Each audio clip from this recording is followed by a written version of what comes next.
Detetives veem coisas que a maioria das pessoas não poderia imaginar. Eles entram em cômodos onde vidas foram destruídas. Famílias foram despedaçadas e cada resposta só torna a história pior. Geralmente, eles precisam engolir a emoção e seguir trabalhando. Mas nesses casos, a verdade era tão devastadora que nem mesmo os investigadores conseguiram segurar. Veja 5 casos reais de crimes que emocionaram detetives.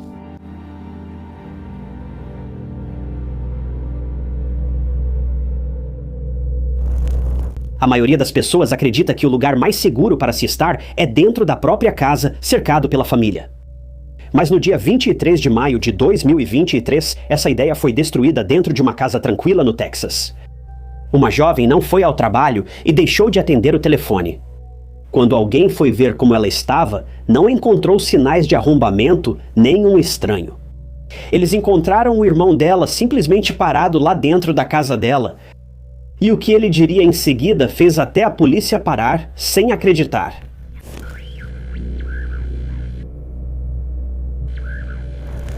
A família O'Loud não se destacava de nenhuma maneira óbvia. Se você passasse de carro pela casa deles em Nash, Texas, veria exatamente o que esperaria. Casa tranquila, pai trabalhador, mãe que conhecia todos na vizinhança, crianças crescendo como deveriam. Nada neles parecia incomum. E é exatamente isso que torna tudo isso tão difícil de entender. Eles eram uma família que parecia estável, previsível e segura. Elizabeth, filha deles, tinha 24 anos recém-formada na faculdade, noiva e prestes a iniciar carreira como professora. Tudo sobre ela parecia certo. E então, havia César, de 18 anos ainda no ensino médio, há poucas semanas de se formar. Ele era reservado, ia bem na escola e não causava problemas. Ele era o tipo de pessoa com quem ninguém se preocupa. E então havia Oliver, com apenas 5 anos, sempre sorrindo e cheio de energia. Era o tipo de criança que admirava os irmãos, principalmente César, o mais velho. Todos eles morando sob o mesmo teto. Uma família que, segundo todos, era unida. Não havia sinais de alerta, histórico de violência ou motivo para suspeitar de algo errado. Mas dentro daquela casa, algo estava se formando. E quando alguém percebeu, já era tarde demais.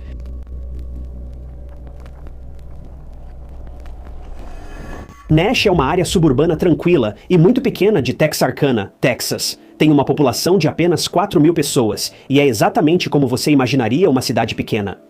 Comunidade unida, muito tranquila e no geral pacífica. Mas essa paz logo seria interrompida. Veja, era 23 de maio de 2023 e Lisbeth deveria trabalhar em uma igreja local nesse dia em particular. Mas ela nunca chegou lá. Agora, essa era uma comunidade pequena onde todos conheciam seus vizinhos, colegas de trabalho e todos ao redor. Então, quando Lisbeth, que normalmente nunca faltava ao trabalho, ou pelo menos avisava seus colegas de trabalho com antecedência, não apareceu na igreja, isso deixou todos preocupados. Isso não era típico de Lisbeth. Ela era muito pontual, muito responsável e toda a família era assim, aliás. E se eles deixassem de fazer qualquer coisa da rotina, já era algo bem estranho. Agora, eu sei que as coisas podem mudar na vida e imprevistos acontecem e você simplesmente não consegue chegar a algum lugar ou estar no seu melhor. E o mesmo poderia ser dito sobre Lisbeth também. Talvez ela simplesmente não estivesse se sentindo bem ou teve algum tipo de emergência e simplesmente não foi trabalhar. Bem, a última opção estaria muito mais próxima da realidade. Os colegas de trabalho também achavam o mesmo. Será que ela estava em apuros ou sofreu um acidente? Ela não atendia o telefone e a preocupação deles aumentava rapidamente. Isso era demais para ser apenas uma coincidência. Não aparecer no trabalho e agora não atender o telefone? Isso era realmente estranho. Agora, para você ter uma ideia de como as pessoas cuidavam umas das outras nessa pequena cidade pitoresca, um dos colegas de trabalho de Lisbeth na igreja, um homem chamado Joseph Flyder, e sua esposa decidiram ir até a casa de Lisbeth para ver como ela estava. Na cabeça deles, eles só queriam ficar tranquilos. O silêncio de Lisbeth era realmente incomum, e isso não era nada normal. Ela não atendia o telefone. Será que tinha problemas ou precisava de ajuda? Eles só pensaram em se certificar de que ela estava bem, e esses eram os pensamentos que passavam pela cabeça de Joseph e de sua esposa, enquanto faziam o trajeto da igreja até a casa de Elizabeth. Ao chegarem à casa, tudo estava silencioso. A porta estava fechada, não havia atividade naquele horário e tudo parecia assustador. Joseph e a esposa saíram do carro e foram até a porta. Ainda assim, nada parecia alarmante naquele momento. A porta estava obviamente fechada, então Joseph bateu e depois esperou. Ele bateu mais vezes, mas não teve resposta. A casa parecia deserta, o que seria impossível, já que era para haver pessoas na casa nesse momento. Nesse momento, outro parente da família Olade também chegou à casa, e assim como Joseph, ele ficou preocupado. Ruben e Aida não atendiam o telefone nem davam notícias desde a manhã. Bem, foi decidido ali mesmo arrombar a casa. Agora, para muitos, isso pode parecer exagerado, mas eles estavam realmente preocupados. Era algo muito incomum. A casa estava silenciosa, ninguém atendeu quando bateram. A conclusão mais óbvia era que ninguém estaria em casa, mas então, por que nenhum dos membros da família, nenhum deles, estava atendendo o telefone? Mas assim que José e o parente arrombaram a porta, eles se depararam com alguém. Era César, o filho adolescente da família. José admite não lembrar muito após o primeiro encontro, mas sabia que algo estava muito errado. Por quê? Bem, porque César estava armado e esperando, parado ali, apenas encarando José. José percebeu o grande perigo e pediu para todos ficarem do lado de fora sem entrar. Era realmente assustador pensar que José estava lá dentro com César armado, que aparentemente era uma ameaça clara. Ele logo percebeu várias coisas estranhas e assustadoras pela casa. Havia cápsulas de munição usadas espalhadas pelo chão da casa, além de manchas e marcas muito perturbadoras. Mas o que José não conseguia ver ou ouvir era o restante da família Olade. Eles não estavam em lugar nenhum, e ele sabia que isso não era um bom sinal. Parecia horrível. Mas José só conseguia ver César pessoalmente. José se lembra de César falando sem parar sobre como ele precisava se livrar da família porque sua vida estava em perigo e ele também ameaçava se machucar. Nesse momento, as pessoas fora da casa da família Alaudei chamaram a polícia ao perceberem que algo estava errado quando José não saiu mais e pediu que todos aguardassem do lado de fora. Eles não queriam mais arriscar a segurança de outros. E com isso, a polícia estava a caminho.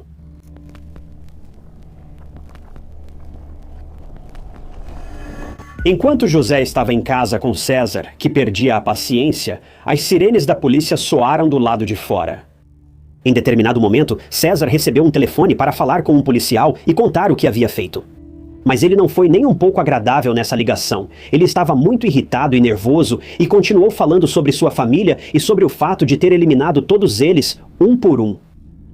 Bem, quando a polícia chegou, César continuou sendo o mesmo de sempre, nada cooperativo. Ele não queria se render e toda a situação era incrivelmente bizarra e tensa. Nesse momento, Joseph felizmente já tinha conseguido escapar da casa. César era um risco. Ele não tinha medo de ameaçar os policiais com suas armas, e toda a confusão levou a polícia a isolar toda a área. O bairro já não era o mesmo. Carros e vans da polícia ocupavam as entradas das casas, e visto de fora, parecia uma zona de guerra. Mas na realidade, era uma verdadeira frota de policiais contra um garoto de 18 anos que estava claramente perturbado. Os detetives precisavam agir com cautela nessa situação. Tudo poderia ter terminado muito mal com apenas um passo em falso, um erro de cálculo. Um negociador foi chamado ao local e os esforços para acalmar César e convencê-lo a se render duraram mais de 2 horas. A tensão e a intensidade durante aquele período eram inimagináveis. A polícia estava fazendo tudo o que podia para salvar a vida de César e poupá-lo, mas eles estavam começando a perder as esperanças. Mas, felizmente, depois de 2 horas, César cedeu e estava pronto para sair de casa e se entregar à polícia. Imediatamente, a polícia entrou em ação ao ver César saindo daquela casa. Eles o desarmaram e então o prenderam. No entanto, algo mais aguardava naquela casa silenciosa da família Olalai. Até então, a polícia só conhecia partes do que José viu dentro da casa. Eles sabiam que César dizia ter matado toda a sua família. Eles sabiam que algo havia acontecido dentro daquela casa tranquila e pacífica. Mas agora, eles precisavam entrar na casa e ver as coisas por si mesmos. O que esperava os policiais lá dentro era, para dizer o mínimo, sombrio. Uma família que antes era feliz, próspera e saudável, agora não existia mais. E a única coisa que a polícia sabia era que o filho adolescente dessa mesma família era o responsável por toda a tragédia. Mas por quê? O que poderia ter levado a algo assim? Bem, para César a explicação era simples. A família dele tentou comê-lo.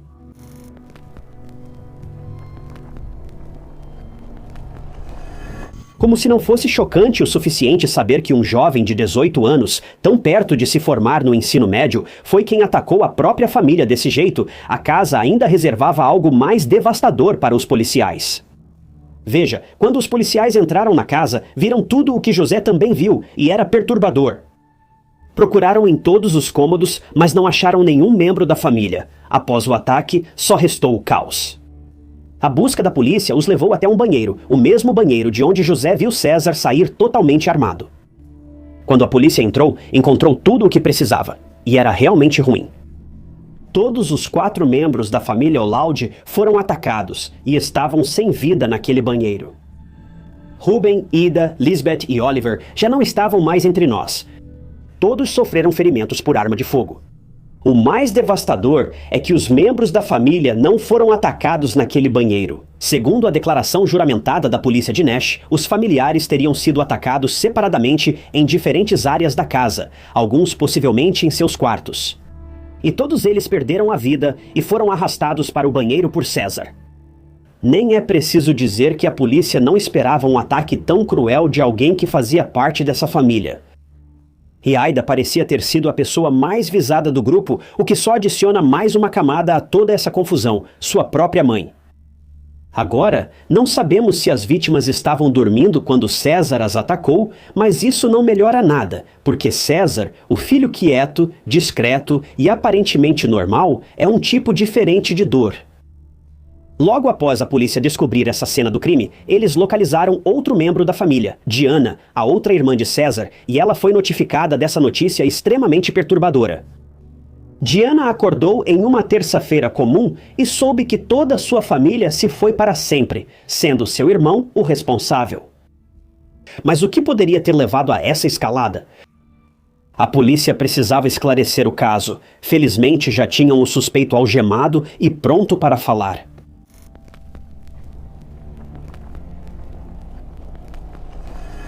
César foi levado para a delegacia e interrogado pelos crimes, e então ele contou aos policiais o motivo pelo qual cometeu esses crimes. O motivo era tão bizarro quanto tudo o que havia acontecido naquele dia. Porque, segundo César, ele não teve escolha a não ser se proteger da própria família, porque eles iam, e eu cito, comê-lo vivo. E você ouviu direito. César basicamente expôs toda a família porque achava que eles eram canibais. Não imagino como a polícia reagiu, pois certamente não se ouve isso todo dia. Os investigadores ficaram chocados. Esperavam uma razão mais lógica, como rebeldia ou algo mais típico ou sombrio de um adolescente, mas isso é difícil de entender. E foi extremamente frustrante porque César não esclareceu mais nada. Ele apenas disse à polícia que olhou para a família e os viu como monstros devoradores de carne e que isso ativou sua resposta de luta ou fuga. Ele sabia que precisava salvar a própria vida, caso contrário, ele acabaria morto nessa confusão, então ele se armou com uma arma. E só para constar, nós realmente não sabemos como César conseguiu colocar as mãos nessa arma. Ela já estava lá? Era dos pais dele? Como ele teve acesso a isso? A polícia nunca revelou isso e não parece que César tenha revelado também. Ele disse à polícia que apenas pegou a arma, apontou para a família e não parou. Se ele parasse, sabia que, sem dúvida, eles viriam atrás dele para literalmente comê-lo.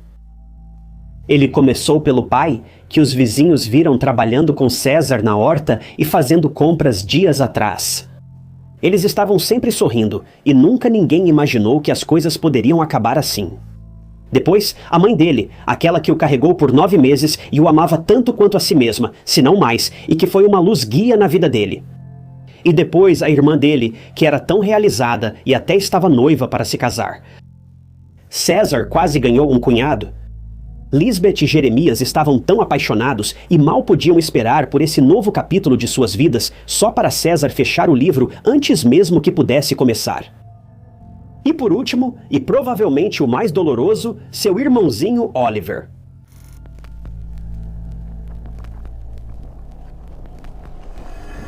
Após ser preso, César ficou detido com fiança de 10 milhões de dólares, acusado de homicídio qualificado por cada vítima. Ele foi acusado de 2 homicídios em primeiro grau, 2 agressões agravadas e uma lesão corporal contra Oliver. Pelos crimes pelos quais foi acusado, César enfrentava 2 sentenças de prisão perpétua simultâneas para cada acusação de homicídio. Mas ele também foi acusado de ameaça porque ameaçou Joseph e outras pessoas, incluindo policiais, antes de ser preso. Agora, devido à natureza desse caso e à razão diabólica apresentada por César para suas ações, é claro que existe uma grande discussão envolvendo saúde mental e a capacidade de César de responder a julgamento. Não sei se César foi diagnosticado antes ou depois desse incidente, mas especialistas em saúde mental apontam fatores mentais como predominantes após a investigação. A justificativa de César chocou a todos com razão. Eles questionaram seriamente a estabilidade mental de César na época do caso, então naturalmente ele passou por várias avaliações psiquiátricas. Um especialista em saúde mental avaliou César como incapaz de ser julgado. Posteriormente, outra avaliação psiquiátrica feita por outro especialista concluiu que César estava apto para ser julgado. César foi apresentado diante de um tribunal e, sem hesitar, declarou-se culpado de todas as acusações. Então, a única coisa positiva em toda essa tragédia foi que a única integrante restante da família, Diana, não precisou passar por um julgamento e reviver esse sofrimento doloroso. Agora, esse caso aconteceu no Texas, e para homicídio qualificado, a sentença pode seguir 2 caminhos. Ou o criminoso pode pegar prisão perpétua sem possibilidade de liberdade condicional, ou pode receber a pena de morte. A opinião da Diana foi levada em conta quando o Estado avançou com o caso e ela estava em situação difícil. Esse era o irmão dela, mas ele também era o assassino de toda a família dela. Ele era o motivo pelo qual ela ficou sozinha, mas por razões religiosas e por não concordar pessoalmente com a pena de morte, Diana optou pela prisão perpétua. Como não houve julgamento, o caso foi direto para a sentença.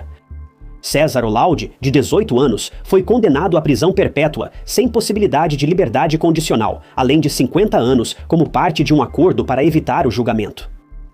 César ficou detido na cadeia do condado de Bowie e de lá provavelmente foi transferido para uma unidade do Departamento de Justiça Criminal do Texas. Um jovem que estava há poucos dias de se formar no ensino médio agora estava atrás das grades. Não houve nenhum indício e ninguém viu isso chegando. Simplesmente aconteceu. Após a tragédia, Diana criou uma vaquinha online para pagar o funeral da família. Ela é literalmente a única que sobrou da família. E eu não consigo imaginar a dor de perder todos por causa de uma pessoa dessa família. A vaquinha online conseguiu arrecadar mais de 60 mil dólares, o que espero tenha coberto as despesas que ela teria pela frente. Esse caso é diferente de qualquer outro por aí. Vendo de fora, a família Alauda parecia perfeita. Eles nunca se metiam em confusão. Todos eram gentis, educados e trabalhadores. Mas ver essa reviravolta dos acontecimentos é perturbador. Ninguém sabe como estava a mente de César na tragédia. Será que ele teve um surto psicótico e acreditou que sua família queria comê-lo? Claro, ninguém sabe disso além de César.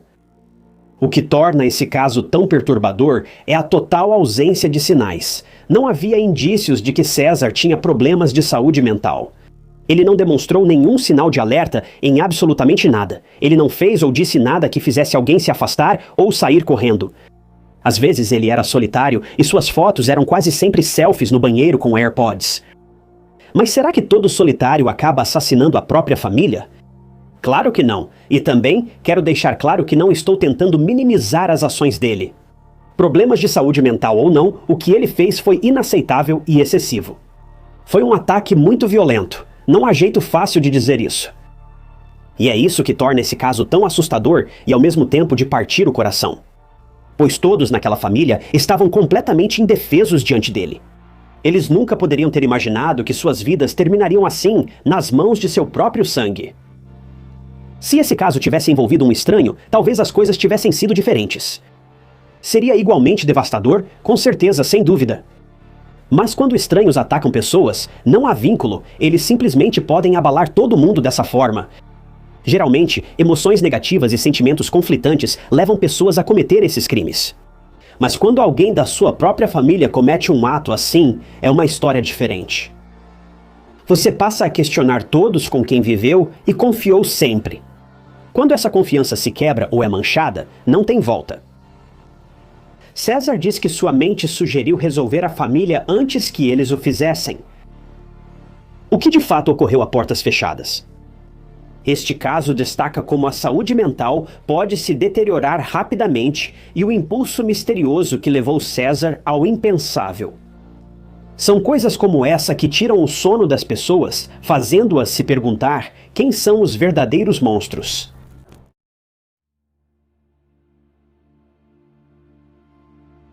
Toronto, no Canadá, apresenta uma criminalidade baixa em relação a outras cidades e países. Isso ocorre porque a comunidade está pronta para ajudar os outros, principalmente em momentos difíceis. Por exemplo, em meados de 2016, um homem foi salvo de ser atacado por um agressor armado com um martelo graças ao seu jovem vizinho. Mas, um ano depois, não haveria quem salvasse Tess Ritchie, de 22 anos, que teria um fim trágico. Tess Ritchie estava procurando uma maneira de se distrair de um término de relacionamento terrível e recente. Ela resolveu sair com uma amiga para se divertir no bar. Ela não sabia que logo seria levada para as mãos da morte. O caso de Tess Ritchie é um exemplo claro do mal à vista de todos e de como dois eventos separados por apenas um ano podem coincidir em uma noite fatídica e causar uma devastação total. Tess Ritchie nasceu em 30 de novembro de 1994 e cresceu em North Bay, Ontário, Canadá. Tess era a caçula de 5 filhas e o xodó de todos. Por ser a caçula, segundo as irmãs, ela era muito mimada. Apesar de ser a princesa da família, ela era muito pé no chão, humilde e carinhosa. Ela era destemida ao expressar opiniões, generosa, extrovertida e alegre. Tess amava animais. Seus cachorros, Phil e Pearl, eram sua vida. Aliás, Phil é um ótimo nome para cachorro, não acha? Também dou nomes de adultos aos meus cachorrinhos. Este é o Carl e o Hank está no outro cômodo. Mas enfim, Tess era uma pessoa leal e muito protetora com as pessoas que amava. Ela tinha talento para plantas, gostava de plantar árvores e possuía uma grande coleção de plantas em casa. Ela também era gerente assistente no Days Inn em North Bay. Ao completar 19 anos, ela se mudou para Toronto com o sonho de trabalhar em serviços e viajar futuramente. Tess queria ser comissária de bordo em uma companhia aérea. Ao se mudar para Toronto, ela ingressou no curso de serviços de voo no Seneca College e se formou em abril de 2017. Após se formar, Tess buscou vagas em companhias aéreas e hotéis de luxo para alcançar o emprego dos sonhos. Ela também teve vários empregos de meio período, como em uma cafeteria em Toronto. Tess, ainda aguardando resposta da companhia aérea onde se candidatou, resolveu seguir em paralelo outra carreira ligada a idiomas. Tess aprendeu italiano e estava buscando oportunidades de trabalho como au pair na Itália, que basicamente é uma situação de babá residente. Tess, sendo uma jovem ambiciosa com muitos sonhos, também criou um canal no YouTube onde falava principalmente sobre suas experiências em relacionamentos abusivos, defendia os direitos das mulheres e até postava alguns covers de músicas. Tess era uma mulher forte e determinada que queria criar um espaço seguro para mulheres na mesma situação que ela, mulheres que haviam sobrevivido a relacionamentos difíceis. Tess queria ajudar e não temia compartilhar experiências vulneráveis com sua comunidade online. O vídeo mais recente de Tess no YouTube, postado em 23 de fevereiro de 2014, abordava seu relacionamento com um abusador. Mesmo pelo vídeo, dá para perceber que Tess era uma jovem madura que sabia o que merecia. Tess abordou um tema infeliz e transformador de forma inspiradora para outras mulheres. Tess era uma jovem linda com muita coisa boa pela frente. Em novembro de 2017, porém, tudo estava prestes a mudar para pior. E Tess estava prestes a experimentar o quão vis e sinistras algumas pessoas podem ser.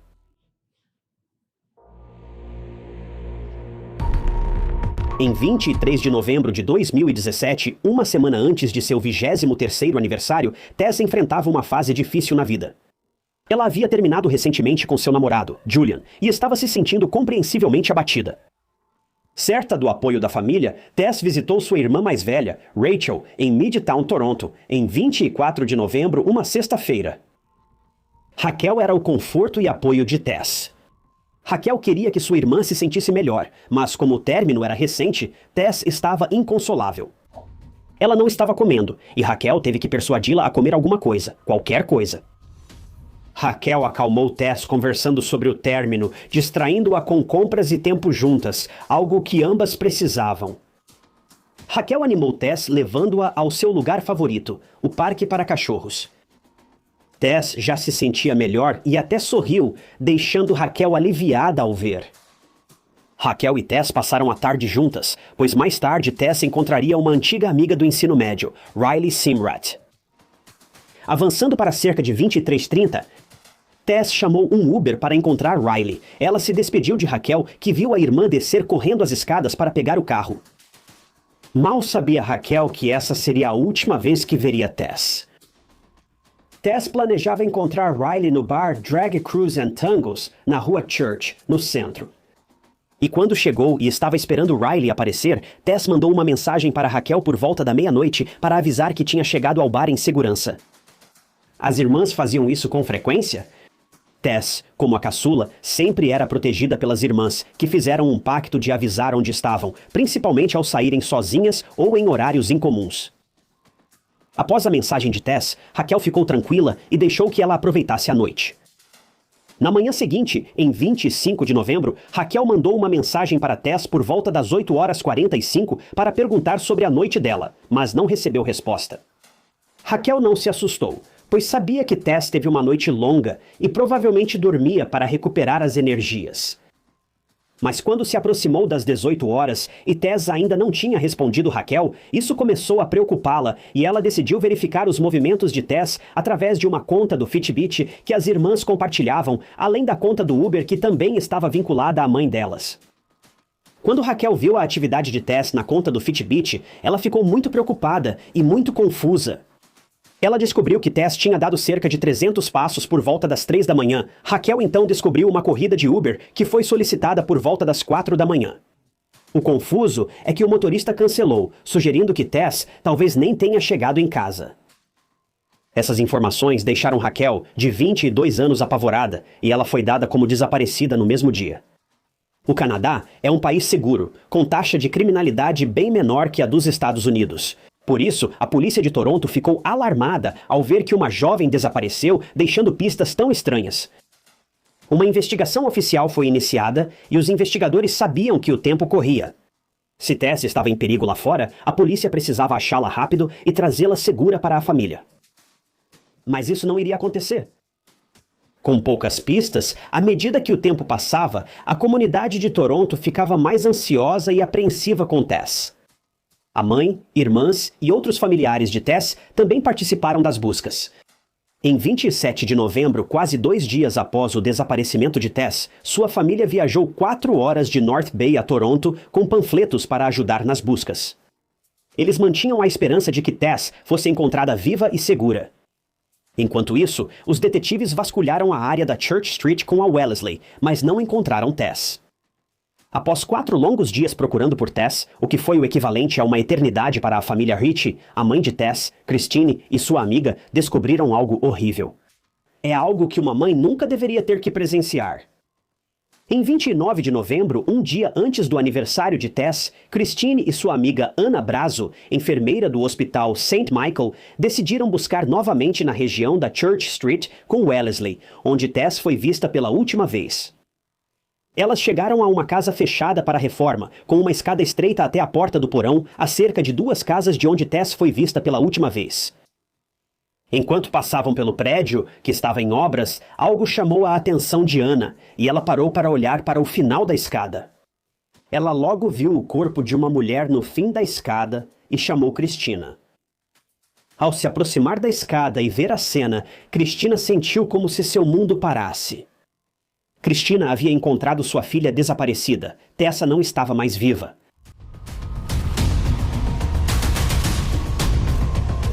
Em crimes reais, a polícia ou um transeunte geralmente encontram o corpo de uma pessoa desaparecida. A família recebe a notícia do falecimento do ente querido. Essa cena foi trágica e difícil imaginar o que Christine sentiu ao encontrar Tess, por quem todos rezavam e torciam para que estivesse bem. Essa cena arrasou Christine e a família Ricci. E se deparar com algo assim, essa imagem nunca sai da sua mente. Nunca. Esse é o tipo de imagem que, daqui a 20 anos, você está se divertindo com amigos e família e, de repente, a imagem volta à sua mente do nada. Essas cicatrizes nunca vão se curar e é devastador que a família da Tess tenha presenciado isso. Ainda mais revoltante é que o local já havia sido vasculhado pelos investigadores dias antes, indicando duas possibilidades. Ou a polícia realmente não vasculhou a área como afirmou ter feito, ou alguém colocou o corpo da Tess lá depois que a busca foi concluída. Independentemente do cenário, o corpo de Tess foi levado para a autópsia e, inicialmente, a polícia classificou a morte como acidente, pois não havia sinais visíveis de trauma ou luta. Mas em 1º de dezembro de 2017, a autópsia revelou algo completamente diferente. A morte de Tessa foi por compressão no pescoço, compatível com estrangulamento. Portanto, não foi um acidente, também havia DNA masculino nas roupas da Tessa. Esse foi o ponto em que o caso tomou um rumo diferente e passou a ser investigado como um possível homicídio. Mas os detetives de Toronto ainda tinham muitas dúvidas. Quem faria algo tão terrível com Tessa? Foi alguém próximo dela? E o que ocorreu na noite em que ela foi ao cruzeiro e ao bar do tango? Em breve, essas respostas seriam reveladas. Sem suspeitos, a polícia usou imagens das câmeras de segurança da noite para montar a linha do tempo dos fatos.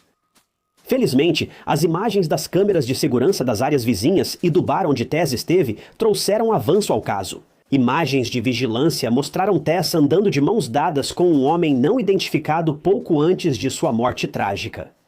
Os investigadores também decidiram interrogar Riley, amiga de Tess que estava com ela na noite do ataque.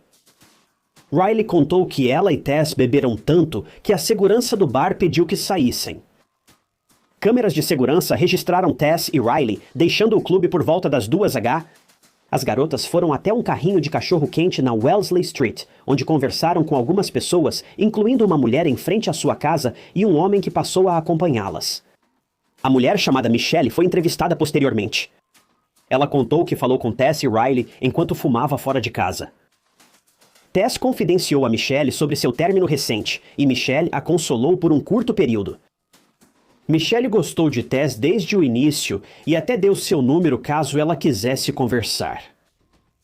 Depois do encontro de 20 minutos, Riley recebeu uma mensagem do namorado às 4h da manhã, pedindo para ela voltar para casa, momento em que Tess decidiu encerrar a noite e chamar um Uber de volta para casa, corroborando ainda mais a atividade que Rachel encontrou no aplicativo. Então foi Tess quem pediu o Uber, mas ela nunca entrou nele. Isso levanta a questão: o que aconteceu com Tess nesse período? As câmeras de segurança confirmaram a história de Riley, mostrando o que ocorreu por volta das 4h02 daquela noite. Ela foi vista se afastando de Tess e indo para casa. Mas Tess não estava sozinha. Lembra do cara que acompanhou as garotas perto do carrinho de cachorro-quente? Ele estava com Tess quando Riley foi para casa.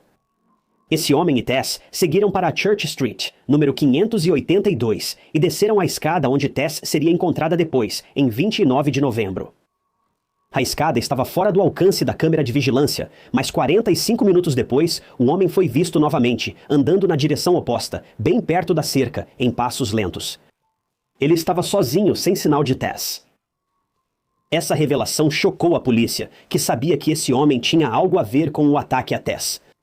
Mas havia um grande problema. Os detetives não sabiam quem era esse homem, mas isso não duraria muito, pois o homem em questão logo procuraria a polícia. Após a divulgação das imagens granuladas do homem com Tess, a polícia recebeu uma ligação de alguém dizendo ser o homem das imagens. Quem era ele e por que estava com Tess na noite do ataque? E ele fez algum mal a Tess? Kaylin Schlatter, 21 anos, morava com os pais e o irmão mais novo no norte de Toronto. Amigos, vizinhos e familiares diziam que Kaylin era um jovem doce e carinhoso. Sem antecedentes criminais, era visto como o herói da cidade. Um ano antes da morte de Tessa, Kaylin salvou sua vizinha de um ataque com martelo. Ele ouviu uma briga entre um homem com martelo e sua vizinha e, ao intervir, Kaylin fez o agressor fugir. A TV local até entrevistou o homem sobre seus esforços para proteger a comunidade do crime. Após a ligação, Kaylin prestou depoimento à polícia, acompanhado dos pais e do advogado. Mas o comportamento de Kaylin mudou completamente, pois ele não colaborou e até se recusou a fornecer seu DNA. Bem, acontece que a polícia não precisou se esforçar muito, porque os próprios pais de Kaylin acabariam ajudando sem saber. Veja, os pais de Kaylin trouxeram água e alguns lanches para o filho, e Kaylin até tomou alguns goles da garrafa de água antes de descartá-la. A polícia recuperou a garrafa de água e enviou o DNA dela para análise. Mais simples impossível. Alguns dias depois, eles tiraram a sorte grande. O DNA de Kaylin coincidiu com o encontrado no corpo de Tess, ligando-o à cena do crime e responsabilizando-o pelo que quer que tenha acontecido com Tess. Kaylin foi imediatamente preso e mantido em uma cela. Aqui tudo começa a ficar confuso para todos. Kaylin era visto como um cavalheiro na comunidade. Por que o DNA dele estava no corpo de Tess? Bem, as aparências enganam, e algo muito sombrio se escondia por trás da fachada alegre e animada de Kaylin, que logo seria revelado. A cela de Kaylin era ao lado de 2 policiais disfarçados, que fingiam ser criminosos. Eles estavam disfarçados na esperança de conseguir uma confissão de Kaylin. Bem, Kaylin não perdeu tempo em revelar muitos detalhes perturbadores sobre si mesmo. Kaylin se vangloriou de seu charme e disse ser um conquistador que sabia, abre aspas, seduzir mulheres. Ele ainda se gabava de ter ficado com mais de 40 mulheres apesar da pouca idade, o que é muito preocupante se for verdade. O celular de Kaylin também foi confiscado e revelou muitas coisas sombrias. Acontece que Kaylin tinha interesse em alguns atos sexuais incrivelmente violentos e assistia a muitos, vídeos explícitos. A confirmação veio quando as ex-namoradas de Kaylin foram interrogadas. Agora, não vou entrar nos detalhes do que elas revelaram à polícia, mas confirmaram que ele tinha alguns interesses bem peculiares, alguns dos quais eram violentos. Se isso já não fosse estranho o suficiente, uma análise mais detalhada das imagens das câmeras de segurança do bar mostrou Kaylin presente no local no momento em que Tess e Riley foram convidadas a se retirar, o que significa que ele pode não ter encontrado as garotas na barraca de cachorro-quente, como os detetives acreditavam inicialmente. Ele pode ter estado perseguindo elas. As imagens mostraram Tess e Kaylin a apenas uma largura de ombro um do outro, o que agora parece muito assustador. Embora Tess e Kaylin não tenham se encontrado no bar ou se conhecido antes, ficou claro. Kaylin já mirava Tess naquele momento. Kaylin admitiu ao policial disfarçado que Tess estava viva ao deixá-la na escada, mas depois mudou a versão, dizendo que estava bêbado e não lembrava o que aconteceu naquela noite. Com essas informações, em 21 de março de 2018, os investigadores elevaram as acusações contra Kaylin de homicídio em 2º grau para 1º grau. Finalmente, quase 2 anos depois da prisão de Kaylin, o julgamento dele foi marcado para 12 de janeiro de 2020. Os advogados de Kaylin alegaram que outro indivíduo agrediu Tess, citaram essa pessoa no tribunal e destacaram que Kaylin não tinha relação com a morte de Tess. Mas a promotoria estava à frente da defesa. Eles já haviam interrogado o suspeito em questão e ele foi inocentado de qualquer suspeita. Kaylin depôs no tribunal e explicou por que seu DNA estava no corpo de Tess. Kaylin disse que ele e Tess se aproximaram após seus términos ao se encontrarem fora do bar. Tess estava totalmente envolvida na conversa. Ela chegou a ignorar uma ligação nesse período. A promotoria desmontou essa história rapidamente, pois os registros telefônicos de Tess não mostravam ligações recebidas na noite do ataque e falecimento. Kaylin estava mentindo, mas ainda não tinha acabado. Kaylin afirmou que Tess iniciou o flerte, que se beijaram por um tempo até Kaylin ficar excitado e diz que foi assim que seu DNA acabou no corpo de Tess. Mas não havia nenhuma evidência para apoiar essa afirmação. Na confissão, Kaylin disse que convidou Tess para sua casa, mas ela recusou, afirmou que não podiam ir além e pediu para ele sair, o que ele fez. Ele afirmou que Tess estava viva ao sair, mas a promotoria não acreditou nas mentiras de Kaylin, pois se Tess estivesse viva, teria pegado o Uber, que foi cancelado porque ela não apareceu. Suspeitava-se que Kaylin, de alguma forma, convenceu Tess a entrar no beco escuro e que então tentou avançar sobre ela. Quando Tess recusou, feriu o ego de Kaylin, que então a subjugou, se aproveitou dela e a estrangulou com um pano macio ou antebraço coberto por tecido, o que explicaria a ausência de marcas no pescoço de Tess. A promotoria apresentou ao júri imagens de câmeras de segurança e depoimentos das ex-namoradas de Kaylin. A promotoria também convocou um colega de cela de Kaylin na unidade correcional de Toronto, onde estiveram presos em 2018. O colega de cela, E.S., contou em tribunal que sentiu pena de Kaylin, pois era jovem e estava preso pela primeira vez. Com o tempo, E.S. passou a notar coisas estranhas sobre Kaylin. Kaylin chorava até dormir, mas não por culpa de ter tirado a vida de uma jovem. Na verdade, ele não queria cumprir longa sentença por matar Tess e sentia falta da mãe. O que era ainda mais enlouquecedor era o fato de que, durante um depoimento emocionado feito pela irmã de Tess, Rachel, que expressou seus sentimentos ao ver Tess pela última vez, Kaylin ouvia tudo com uma expressão calma e estoica, e seu rosto estava totalmente sem emoção. Kaylin estava tão assustado que quase chorava só de pensar nas consequências do que fez a uma mulher inocente. Mas ele nem se mexeu quando a irmã de Tess desabou no tribunal ao relembrar o último momento com ela. O colega de cela relatou que Kaylin admitiu ter perdido o controle quando Tess se recusou a ir até o fim com ele. Tomado pela raiva, Kaylin estrangulou Tess com um lenço. Por outro lado, Kaylin negou ter tido qualquer conversa com essa pessoa chamada E.S. e tentou repetidamente afirmar sua inocência, o que é extremamente irritante. No final, o julgamento de Kaylin durou cerca de 6 semanas, e após a deliberação, o júri apresentou seu veredicto. Em 23 de março de 2020, Kaylin foi considerado culpado. O julgamento pelo assassinato de Tess abalou a família Ricci. No fim, Caitlin recebeu 25 anos de prisão punição leve diante do ocorrido com Tess. Christine perdeu sua filha na noite de 25 de novembro, deixando sua família marcada para sempre. Tess era a luz da vida deles, e Rachel, sendo a última pessoa a passar um tempo com Tess, não podia imaginar que nunca mais veria o sorriso radiante da irmã novamente. É realmente de partir o coração ver o que a família Ricci passou. A polícia de Toronto errou ao não procurar o corpo de Tess com mais atenção. O corpo de Tessa foi encontrado em uma área onde a polícia já havia procurado, mas eles não conseguiram localizá-la, e o corpo teve que ser encontrado pela própria mãe dela, Christine, que agora está traumatizada para o resto da vida. Ela disse que a cena parecia o interior de uma cova. Agora, eu já havia mencionado anteriormente que era possível que o corpo de Tessa não tivesse sido ignorado pela polícia, mas que ele poderia ter sido colocado lá depois dos fatos. Mas os tribunais conseguiram concluir que esse simplesmente não era o caso. Tessa sempre esteve lá, mas os investigadores não prestaram atenção suficiente.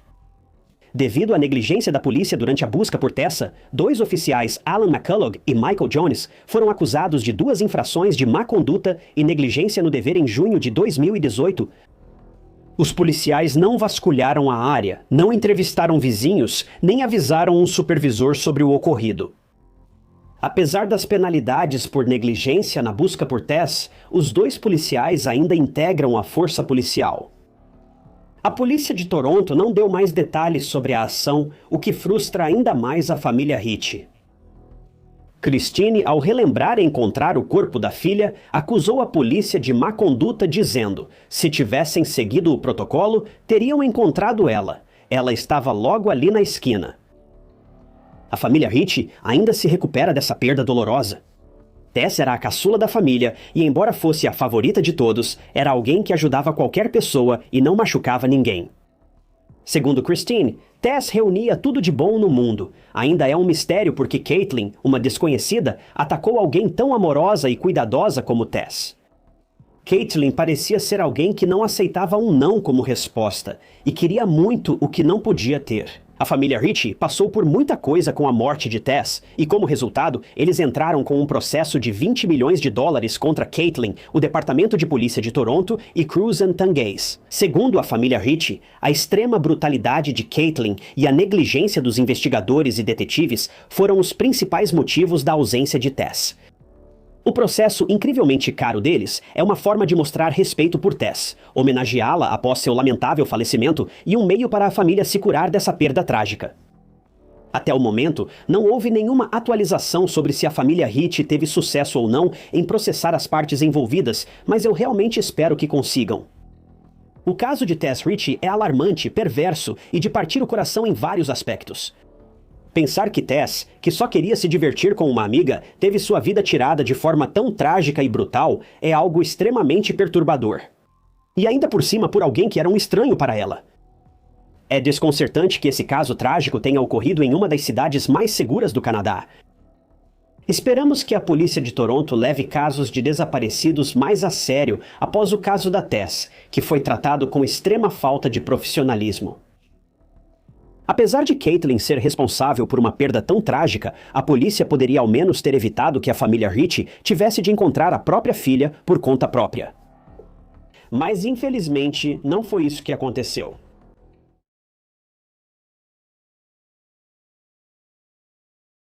A maioria das pessoas acredita que o DNA encerra um caso, deveria ser a única coisa incontestável. Mas o que ocorre quando o DNA indica uma direção e todo o resto aponta para algo mais sombrio? Uma noiva de 19 anos desaparece a caminho do trabalho. Poucas horas depois, ela é achada morta à beira de uma estrada rural no Texas. Seu noivo, um policial. Seu segredo, um caso que ninguém deveria saber. E o homem condenado pelo assassinato dela pode não ser o verdadeiro assassino. Porque neste caso, quanto mais você aprofunda, menos as coisas fazem sentido.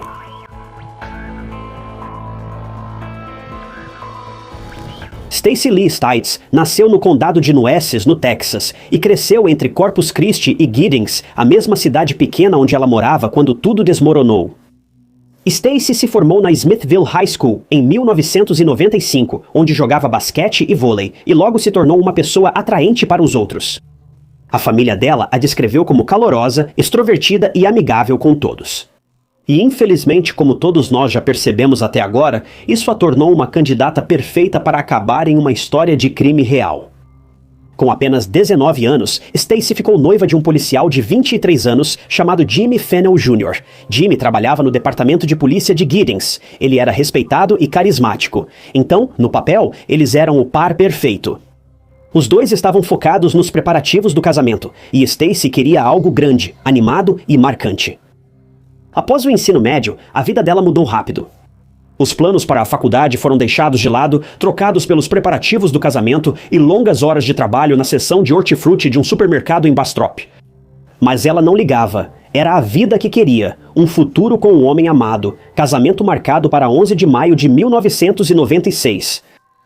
Mas Stacey nunca vestiu seu vestido de noiva e nunca fez seus votos. E isso porque, poucas semanas antes do casamento, algo aconteceu. Algo que transformaria sua história em um dos casos de assassinato mais controversos da história do Texas.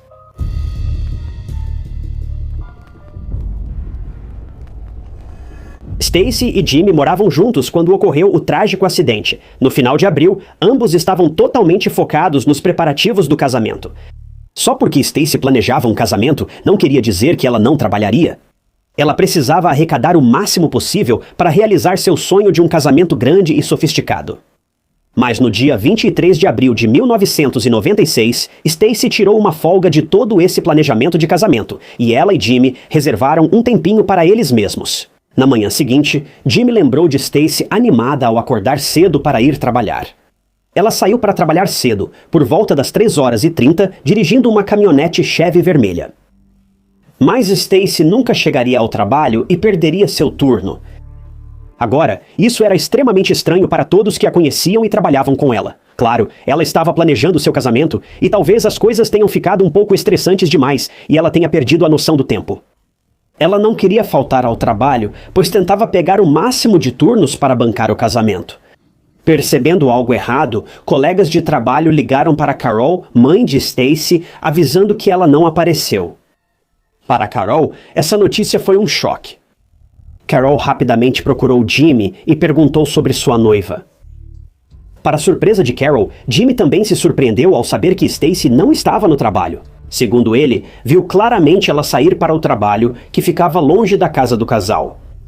E agora, 4 horas depois, não havia sinal dela e nenhuma palavra sequer, nenhuma ligação, nada. Então, sem hesitar, a família decidiu que precisava registrar o desaparecimento dela e, rapidamente, a polícia começou a investigar o desaparecimento de Stacy imediatamente. Eles não demoraram, como você pode ouvir em tantos outros casos assim. Eles agiram desde o início. Coletaram depoimentos de amigos e familiares de Stacy e pensavam em iniciar buscas terrestres também. Mas alguém encontraria Stacy antes deles. Só que, em outro lugar, e muito tempo depois, cerca de 12 horas após o desaparecimento de Stacy, um transeunte notou algo à beira da estrada. Esse homem caminhava por uma trilha na floresta na County Road quando foi parado por uma cena perturbadora. Um corpo, e era de uma mulher.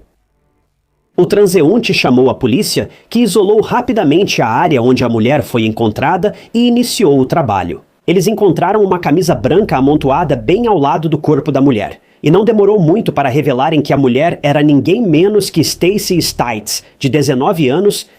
Ela estava a caminho do trabalho naquela mesma manhã, e agora, várias horas depois, foi encontrada jogada em uma área remota, sem vida.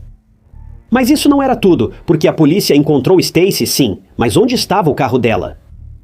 Bem, ele foi encontrado por outro policial que não estava envolvido no caso de Stacy, mas apenas fazia sua ronda diária. Ao passar pela 23 de abril por volta das 5h38, ele notou uma caminhonete Chevrolet vermelha abandonada no estacionamento da escola. Isso foi poucas horas após Stacy sair para o trabalho. Ele não sabia disso na época, mas nós sabemos que era o carro da Stacy. A Bastrop High School ficava a cerca de 10 milhas da área arborizada da estrada do condado, onde Stacy foi encontrada por transeuntes. Mas o que ela fazia ali? Por que seu carro estava no estacionamento de uma escola qualquer? E como ela perdeu a vida e acabou tão longe assim?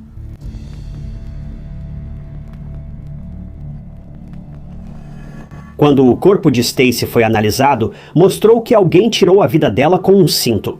Curiosamente, um cinto compatível com os ferimentos dela foi achado ao lado do corpo, junto da camisa branca citada antes.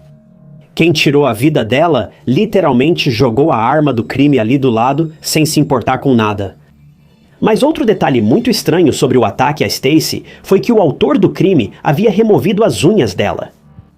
Isso foi realmente estranho. A polícia achou que isso era coisa de alguém que queria garantir que todas as evidências fossem removidas e nada pudesse ser ligado ao assassino. Mesmo assim, muitas evidências de DNA foram achadas no corpo dela. Os esforços da pessoa para limpar foram inúteis e as amostras foram enviadas ao laboratório forense para análise. O carro dela foi testado de forma limitada e não trouxe resultados úteis, sendo depois entregue a Jimmy, pois ele e Stacy compartilhavam o veículo. Mas falando de Jimmy, como em qualquer investigação criminal, a polícia analisa de perto a pessoa mais próxima da vítima. E no caso de Stacy, a polícia concentrou-se em Jimmy. O principal motivo pelo qual a polícia estava cética em relação a Jimmy era o fato de que seu álibi não pôde ser confirmado. Ele disse que ele e Stacy estavam em casa e foi dormir antes de vê-la sair para o trabalho. Isso não pôde ser confirmado por ninguém além de Stacy, e obviamente agora ela já não estava mais ali. Assim, Jimmy ficou sem álibi. A polícia interrogou Jimmy 2 vezes, mas nada resultou disso. O investigador principal acreditava que Jimmy não cometeu o crime, pois ele estacionou o carro de Stacy na escola antes de ser encontrado às 5h30. Ele pode ter caminhado ou pegado um táxi do local do crime, a mais de 320 quilômetros da casa de Stacy e Jimmy. E depois teria voltado para casa a tempo de atender aquela ligação da mãe de Stacy, que foi registrada às 6h45 da manhã. Não havia tempo suficiente, impossível. A polícia checou desde a quilometragem do carro aos registros de táxi e ouviu testemunhas, mas nada comprovou que Jimmy foi responsável pelo ataque a Stacy. Mas eu quero destacar uma coisa.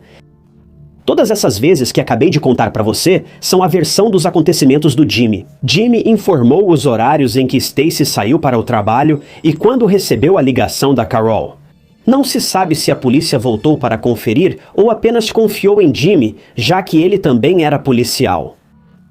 Mas o comportamento do Jimmy era exatamente o de um homem que tinha acabado de perder o amor da sua vida. A polícia não tinha nada contra ele. Ele estava chateado, abalado e preocupado. E logo, 1 ano se passou e nesse tempo, o caso de Stacy não avançou em nada. A polícia estava investigando suspeitos ativamente na época, mas foram 365 dias muito longos e exaustivos para os entes queridos de Stacey, que não tinham nenhuma resposta. Em casos como esse, o tempo é essencial. Mas agora, tempo demais já havia se passado. Mas talvez o tempo fosse exatamente o que a polícia precisava, porque os resultados de DNA de Stacey finalmente haviam chegado, e a polícia encontrou uma correspondência.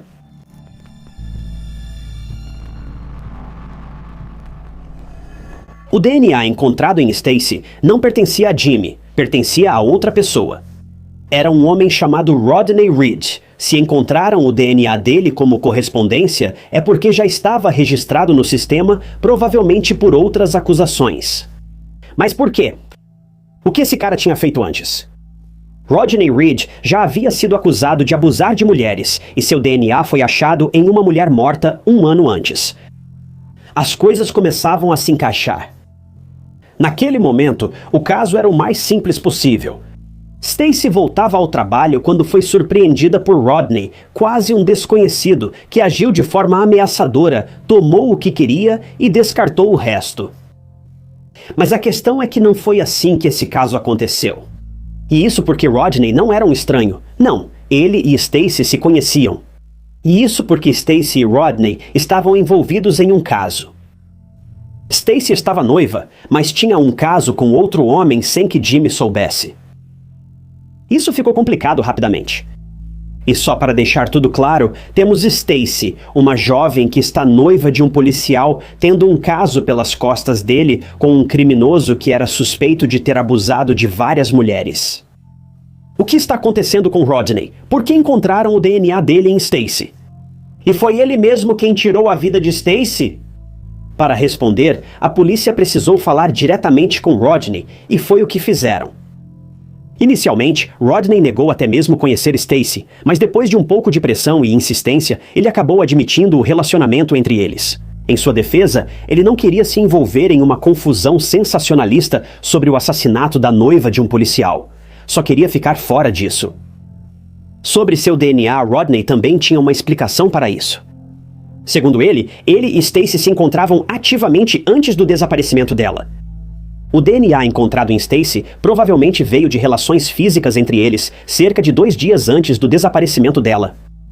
Rodney disse que não teve relação com o ataque a Stacey e sua morte. Além disso, Jimmy não sabia nada sobre o caso, e de acordo com Rodney, ele e Stacey se encontravam em locais secretos para se verem com bastante frequência. Esses locais incluíam lugares públicos à noite, lojas de conveniência e até a casa da mãe de Rodney em Bastrop. Agora, esse caso aconteceu em uma cidade pequena do Texas, e as fofocas sobre um caso sensacional e escandaloso entre 2 pessoas assim se espalhariam muito rápido.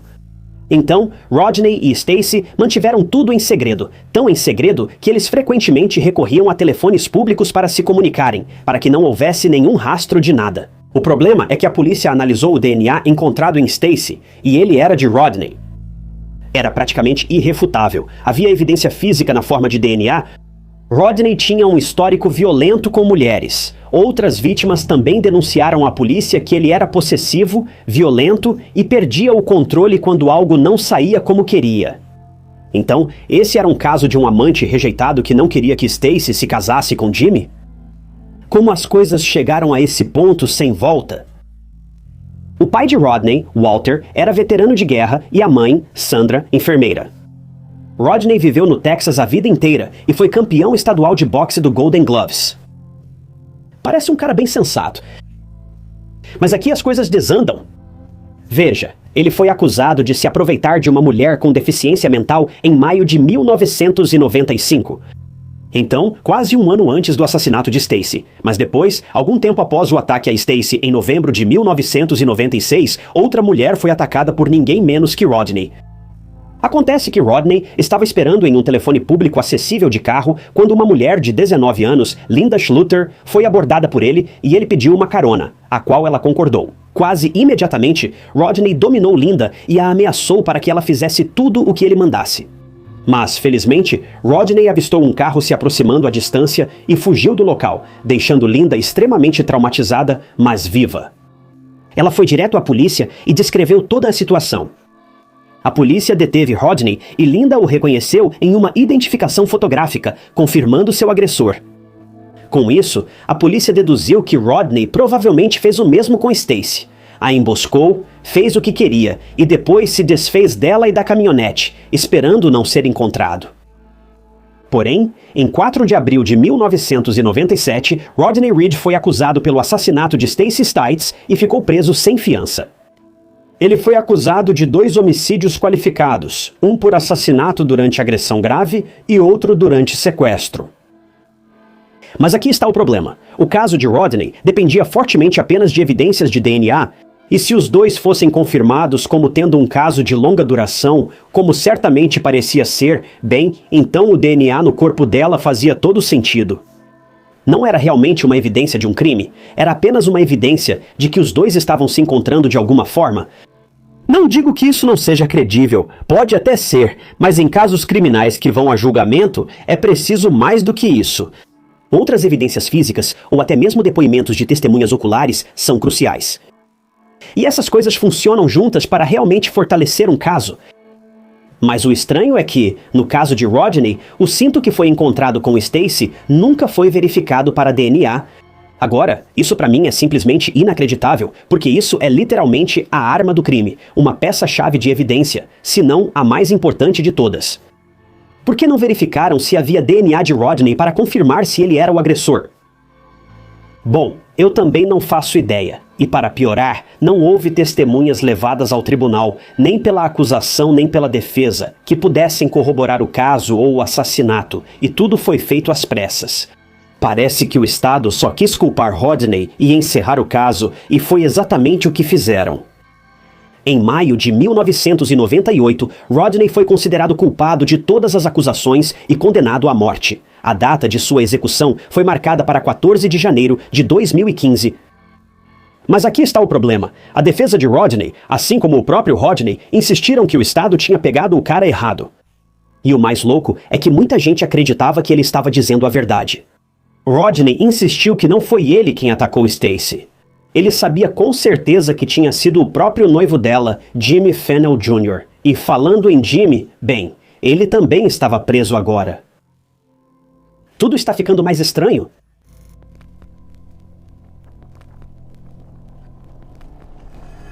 Todos que conheciam Stacey e Jimmy elogiavam o relacionamento perfeito deles. Se você se lembra, ninguém sabia do caso de Stacey com Rodney, nem Jimmy, nem os amigos e a família de Stacey, ninguém. Ou ao menos, é o que querem que você pense. Acontece que algumas pessoas realmente sabiam do caso de Stacey e Rodney, e elas se manifestaram, mas não no julgamento, e sim anos depois. Veja, 23 anos após a sentença de Rodney, a promotoria no caso de Stacey revelou algumas informações muito importantes. Em 2021, 3 colegas de trabalho de Stacey do supermercado se apresentaram e contaram aos investigadores que Rodney e Stacey se conheciam e eram próximos. Um pouco próximos demais para serem apenas conhecidos. Não se sabe por que essas pessoas não se manifestaram antes, nem se a promotoria as interrogou durante o julgamento de Rodney, já que isso nem fazia parte do processo. Veja, todo o julgamento girou em torno da natureza secreta do caso, e ninguém fazia ideia disso. Assim como o álibi de Jimmy, o álibi de Rodney também não pôde ser corroborado. Mas acontece que muita gente sabia, até mesmo Jimmy sabia do caso, e tudo veio à tona durante uma conversa que Jimmy teve com um colega de cela. Como Jimmy foi parar na prisão? Ele não era um cidadão exemplar, um policial respeitado? Bem, em 2007 ele não era, porque foi acusado de sequestrar e violentar uma mulher, assim como Rodney, e recebeu uma sentença de 10 anos. Acontece que esses homens eram farinha do mesmo saco, mas enquanto Jimmy estava na prisão, ele meio que confessou em uma conversa que sabia da infidelidade de Stacey e que, abre aspas, teve que se vingar dela matando-a. Mas para complicar, o passado sombrio de Jimmy era ainda mais profundo. O comportamento dominador e assustador de Jimmy surgiu quando ele começou a perseguir uma mulher aleatória pela cidade. Ela ficou traumatizada e abalada, obviamente. Cerca de 2 meses antes do assassinato de Stacey, Jimmy teve uma briga séria com um homem. A briga foi tão intensa que um policial do xerife teve que interromper. Parece que os outros estavam com medo demais para se envolver. Após a morte de Stacy, Jimmy começou a namorar outra mulher. Os problemas surgiram porque, segundo ela, Jimmy era controlador, possessivo, ciumento e não aceitava o fim do relacionamento. Embora a mulher tenha cortado relações com Jimmy, independentemente das exigências dele, ele a perseguiu por um mês inteiro. A mulher não teve outra escolha a não ser registrar uma queixa na polícia, mas quando ela voltou depois de registrar a queixa, descobriu que a denúncia nunca havia sido realmente registrada. Claramente, Jimmy estava tentando abusar de sua autoridade como policial e usando todas as influências possíveis para se beneficiar. Aqui as coisas se complicam. Após o assassinato de Stacy, 2 latas de cerveja foram achadas perto do corpo dela. E quando as latas foram testadas para DNA, 2 das amostras revelaram pertencer a Ed Salamela e David Hall. Um desses homens também era policial junto com Jimmy, e o outro era um conhecido amigo de Jimmy. E, aliás, essa informação nunca foi repassada para a equipe de defesa de Rodney, então eles não puderam revelar isso no julgamento de Rodney para ajudar a defender suas alegações de inocência. Eles não faziam ideia de que o DNA do amigo de Jimmy estava presente na cena do crime. Então fica a pergunta, isso foi uma encoberta?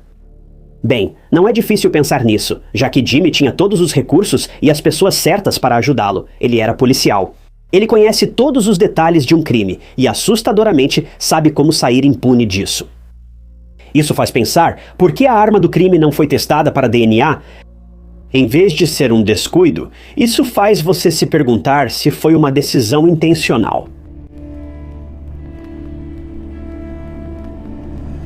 O caso de Stacy está tecnicamente resolvido, pois Rodney ainda cumpre pena, mas isso abre espaço para interpretações e suposições. Tipo, será que Rodney é mesmo o cara? Será que Rodney é inocente e cumpre uma pena de morte por um crime que não cometeu? Será que o verdadeiro culpado ainda está solto, impune por assassinato? Existem 2 maneiras possíveis desse caso terminar e quero deixar claro que isso são apenas teorias. Teorias minhas. São puramente teorias. Leve como quiser. Primeiro, suponhamos que Rodney seja o assassino. Seu DNA foi achado em Stacy e ele tem histórico violento. Claro, a promotoria ignorou muitas provas e não levou em conta a defesa de Rodney, mas as coisas podem ir para qualquer lado. Talvez ele tenha brigado com Stacy e resolvido dar uma lição nela, uma lição inesquecível. Ou Rodney é inocente. Não completamente, mas especificamente no caso da Stacy. Rodney não é exemplo de cidadão nem alguém que transmita segurança às mulheres, mas talvez não tenha cometido esse crime específico. A principal evidência que sustenta essa ideia na minha cabeça é a presença do DNA do Ed na cena do crime. E Jimmy não conseguir corroborar seu álibi. É a palavra do Jimmy contra tudo. Ele não tem um álibi sólido. Será que ele estava em casa mesmo ou mandou os amigos cometerem o assassinato? Ele mudou a história e disse que não estava tentando dormir em casa. Ele estava com amigos quando Stacy desapareceu. Então ele estava em casa ou estava fora? Infelizmente, ninguém além do próprio Jimmy sabe.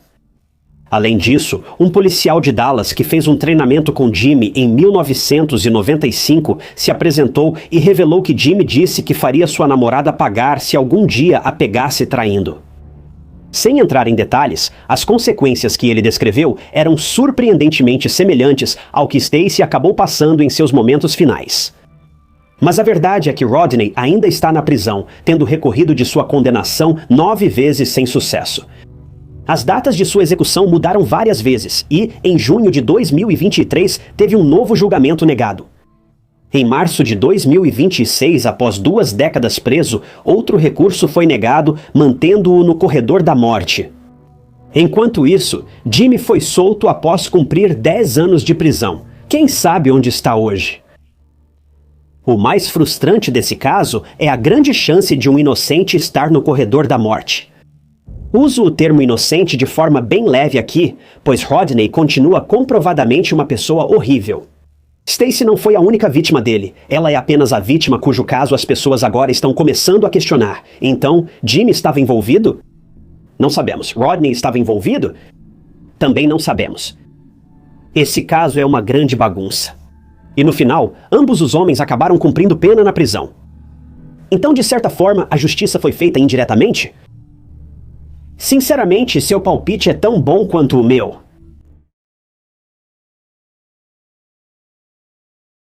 Só em Massachusetts, de impressionantes 10 mil casos de homicídio, 4 mil continuam sem solução até hoje.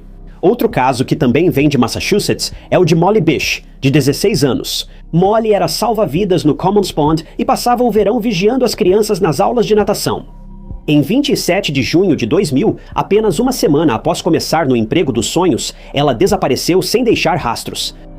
O desaparecimento de Molly abalou a comunidade unida de Warren, Massachusetts, e todos ficaram tomados pelo medo, incredulidade e terror. O caso de Molly Bish é desolador e trágico em um grau imensurável, e mesmo 24 anos após seu desaparecimento, algumas perguntas ainda permanecem sem resposta. Bem-vindo ao Histórias de Crimes Reais. Se é novo, publico casos toda semana. Então, se você quiser assistir a bons e velhos documentários de crimes reais narrados por mim, aperte o botão de inscrever-se. É totalmente grátis e vai te manter atualizado com todos os meus vídeos futuros. Mas Molly Ann Bish nasceu em 2 de agosto de 1983, filha de Maggie e John Bish. Molly era a filha mais nova de 3 irmãos e vivia com a família em Detroit, Michigan. Mas algo muito assustador aconteceu que fez a família Bish se mudar. No antigo bairro dos Bish, uma mulher foi sequestrada ao voltar do trabalho e depois encontrada morta. Esse incidente fez a família Bish se mudar de Michigan para Warren, Massachusetts, uma cidade pequena e tranquila com menos de 5 mil habitantes. Os bairros de Warren são seguros e, por ser uma cidade pequena, a comunidade era unida e quase todos se conheciam. Segundo a família Bish, esse era o ambiente perfeito para criar seus filhos, John Jr., Heather e Molly. Mesmo quando criança, Molly tinha uma personalidade que a tornava extremamente adorável. Ela era extrovertida, gentil e tinha um senso de humor peculiar que acrescentava ainda mais camadas à sua personalidade divertida e cativante. Por ser a caçula, todos, inclusive seus irmãos, a amavam. Os pais e irmãos de Molly eram muito protetores e a amavam profundamente. Molly, na época dos acontecimentos, também estava em um relacionamento com seu colega do ensino médio, Steve Lucas. Mesmo sendo o xodó de todos, Molly era extremamente inteligente. Ela se destacava na escola e era uma aluna exemplar. Mas havia mais uma coisa pela qual ela era apaixonada: esportes. Ela gostava de atividades ao ar livre e praticava vários esportes como futebol e basquete no ensino médio. Ela adorava a natureza e era muito atlética. Seu lado atlético a fez seguir os passos do irmão John Jr., treinando para ser salva-vidas. João já era salva-vidas há quase 3 anos no Lago Commons e tinha muita experiência. Foi perfeito porque Molly teve o melhor professor que a acompanhou em todo o treinamento. Ser salva-vidas era o trabalho ideal para Molly. Isso unia o que ela mais amava: natureza, crianças e estar ao ar livre. Molly, além de ser atlética e sociável, também amava crianças. Molly sempre sonhou em trabalhar com crianças e pretendia fazer faculdade de pedagogia após o ensino médio. Mas virar salva-vidas não foi fácil. Ela precisou se esforçar para obter a certificação. Mas, felizmente, ela tinha seu irmão ao seu lado e depois de colocar muita determinação e esforço em seu objetivo, Molly finalmente conseguiu o que queria. Molly começou a trabalhar como salva-vidas em 19 de junho de 2000, supervisionando crianças nadando e em outras atividades em Commons Pond durante o verão. O Lago Commons é um lago grande e basicamente uma área de lazer na parte residencial e meio central de Warren. O lago é cercado por uma praia artificial, ideal para os moradores de Warren e suas famílias aproveitarem dias quentes de verão. No verão, o Lago Commons era muito procurado para atividades aquáticas infantis, incluindo natação, e Molly ficou radiante ao iniciar seu novo emprego. A mãe de Molly, Maggie, deixava sua filha todos os dias pouco antes das 10 horas da manhã. Molly correu feliz até o lago para iniciar suas tarefas de salva-vidas. Mas 8 dias depois de começar o trabalho que Molly amava e aproveitava cada momento, o Lago Commons ficaria conhecido por algo muito horrível e trágico. E, infelizmente, Molly também se tornaria parte dessa tragédia. Os moradores animados e despreocupados de Warren, Massachusetts, agora estavam tomados pelo medo e pela tristeza quando algo terrível aconteceu em 27 de junho de 2000. –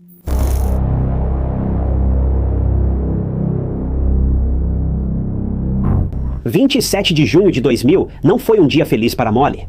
Ela acordou às 9 horas da manhã com a notícia de que sua colega de time de futebol havia se machucado depois de ser atropelada por um carro enquanto ia de bicicleta para o trabalho.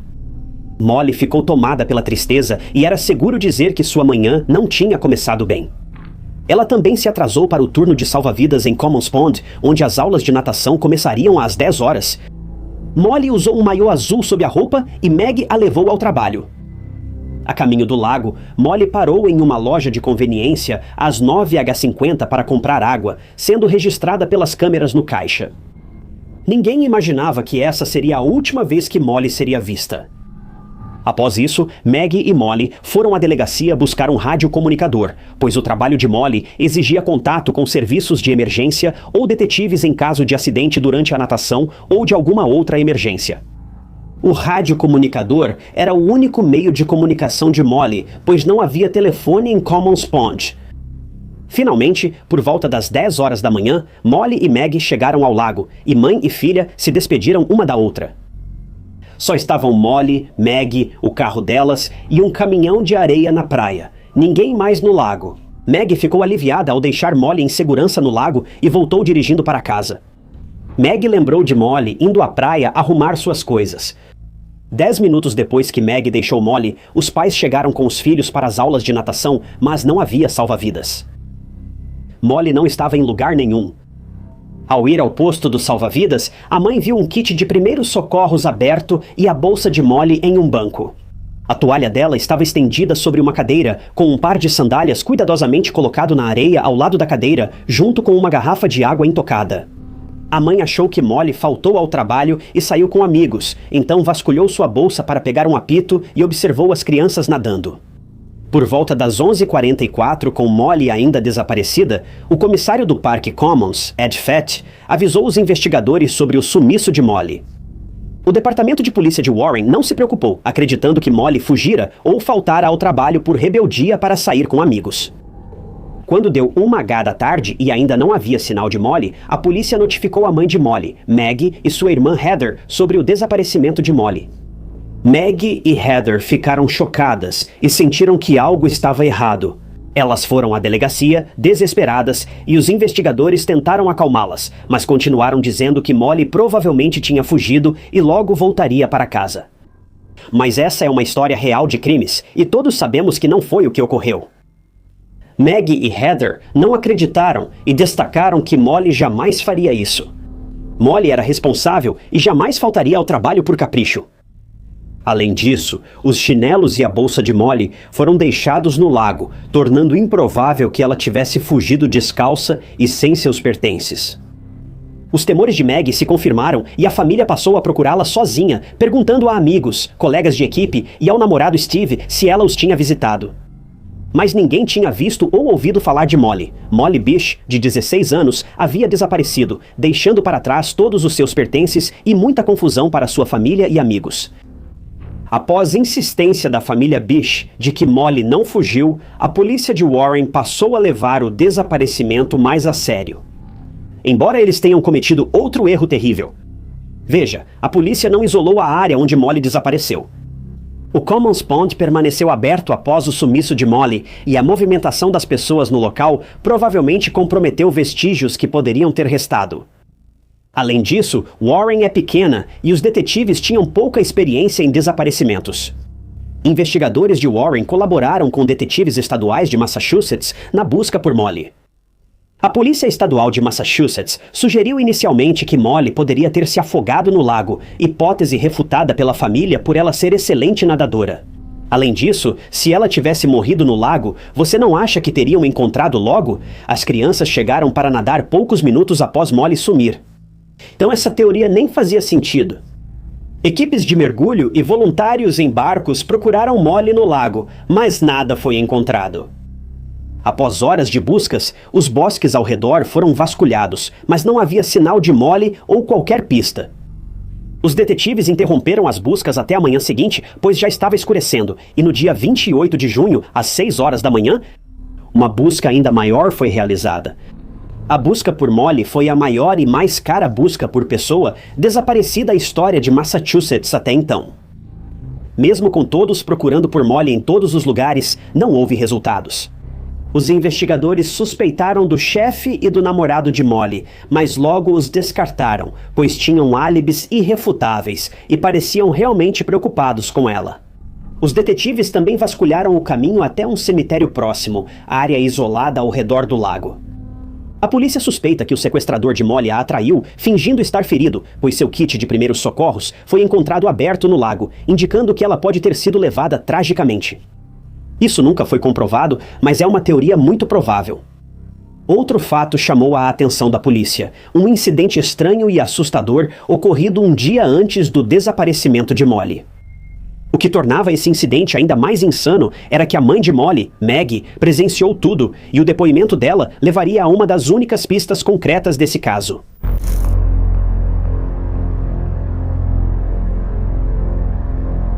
No dia 26 de junho, Maggie deixou Molly no Commons Pond como de costume. Mas assim que ela parou no estacionamento perto do lago, Maggie viu um homem. Ele tinha um bigode e estava sentado em seu carro branco fumando um cigarro. Ele estava estacionado próximo ao posto de salva-vidas da Molly. O que deixou Maggie arrepiada foi o modo como ele olhava para Molly. Maggie achou o olhar intenso desse desconhecido assustador. Ele ficou olhando para a Molly o tempo todo. Isso assustou a Maggie e ela decidiu acompanhar a Molly até o posto de salva-vidas e ainda ajudou ela a montar sua estação. Maggie pensou que o homem estranho sairia ao chegar ao estacionamento, mas ele continuava lá quando ela se aproximou do carro. Maggie ficou muito perturbada com a presença desse homem e encarou seu olhar inquietante. Para o choque de Maggie, o homem fixou os olhos nela, encarando enquanto semicerrava os olhos e tragava o cigarro. O rosto dele estava estoico, sem nenhuma expressão, e isso deixou Maggie assustada e extremamente desconfortável. Maggie disse que permaneceu no estacionamento, apavorada com esse homem e temendo o que ele poderia fazer com sua filha, pois estava a poucos metros deles. Esse encontro estranho ocorreu um dia antes do sumiço de Maggie. A polícia, alarmada com a revelação, perguntou a Maggie se ela viu o homem em 27 de junho, mas ela negou. Maggie só viu empresários locais descarregando areia na praia. Por isso, ela achou seguro deixar Molly sozinha no lago, pois nada parecia suspeito nos dois homens que descarregavam areia. O empresário e o motorista do caminhão de areia foram descartados como suspeitos pela polícia, que focou a investigação no homem estranho e desconhecido de carro branco. Também entrevistaram pessoas da região, como o motorista do caminhão de areia, que disse ter visto o mesmo carro branco no estacionamento do lago minutos antes de Molly chegar para seu turno de salva-vidas em 27 de junho. Um funcionário do cemitério viu um carro branco na manhã de 27 de junho. O caminho para o cemitério era surpreendentemente perto do lago onde se nadava, e todos suspeitavam que ali Molly foi sequestrada. No entanto, havia outro problema. Os detetives não sabiam como era o homem estranho, então pediram para Maggie descrever o homem. Segundo Maggie, ele era um homem de cerca de 50 anos com cabelos grisalhos. Seus olhos eram escuros e ele usava bigode. Em seguida, um retrato falado dele foi divulgado para ajudar a capturar o suposto sequestrador. Essa única pista não trouxe informação concreta, mas a família Bish continuou tentando. Eles divulgaram o desaparecimento de Molly criando um site e correntes de e-mail para alcançar milhares em busca de informações. Em um esforço para aprimorar o retrato falado do homem, Maggie entrou em contato com Jean Boyle, uma famosa desenhista de retratos que pode ter ajudado a resolver vários casos de grande repercussão. Eles se encontraram em uma pousada local, e após 9 horas, Jean apresentou o retrato final, que ela depois ajustou adicionando um cigarro a pedido de Maggie. Maggie achou o retrato idêntico ao homem que viu em 26 de junho, mas mesmo com esse retrato, nenhuma das 1000 informações recebidas levou a qualquer avanço. Infelizmente, o caso de Maggie esbarrava repetidamente em uma barreira. Mas 3 anos após o desaparecimento e sequestro de Molly, algo veio à tona, mas isso destruiu as esperanças da família Bish de encontrar sua filha com vida.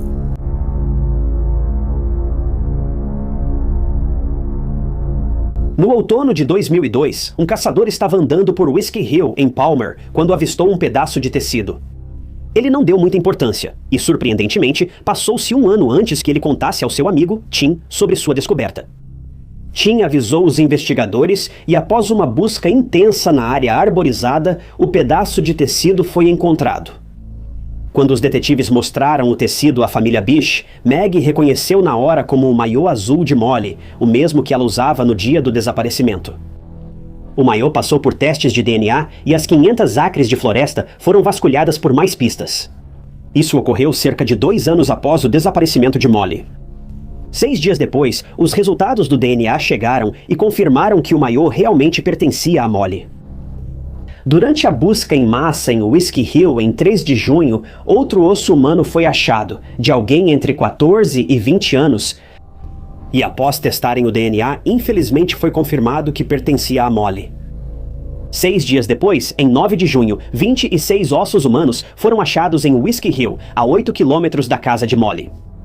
Todos os ossos eram de Molly, concluindo que ela havia morrido.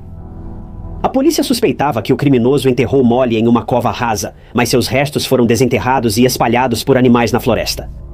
O avançado estado de decomposição dos restos de Molly impediu que os investigadores descobrissem a causa da morte. Essas descobertas devastaram a família de Molly.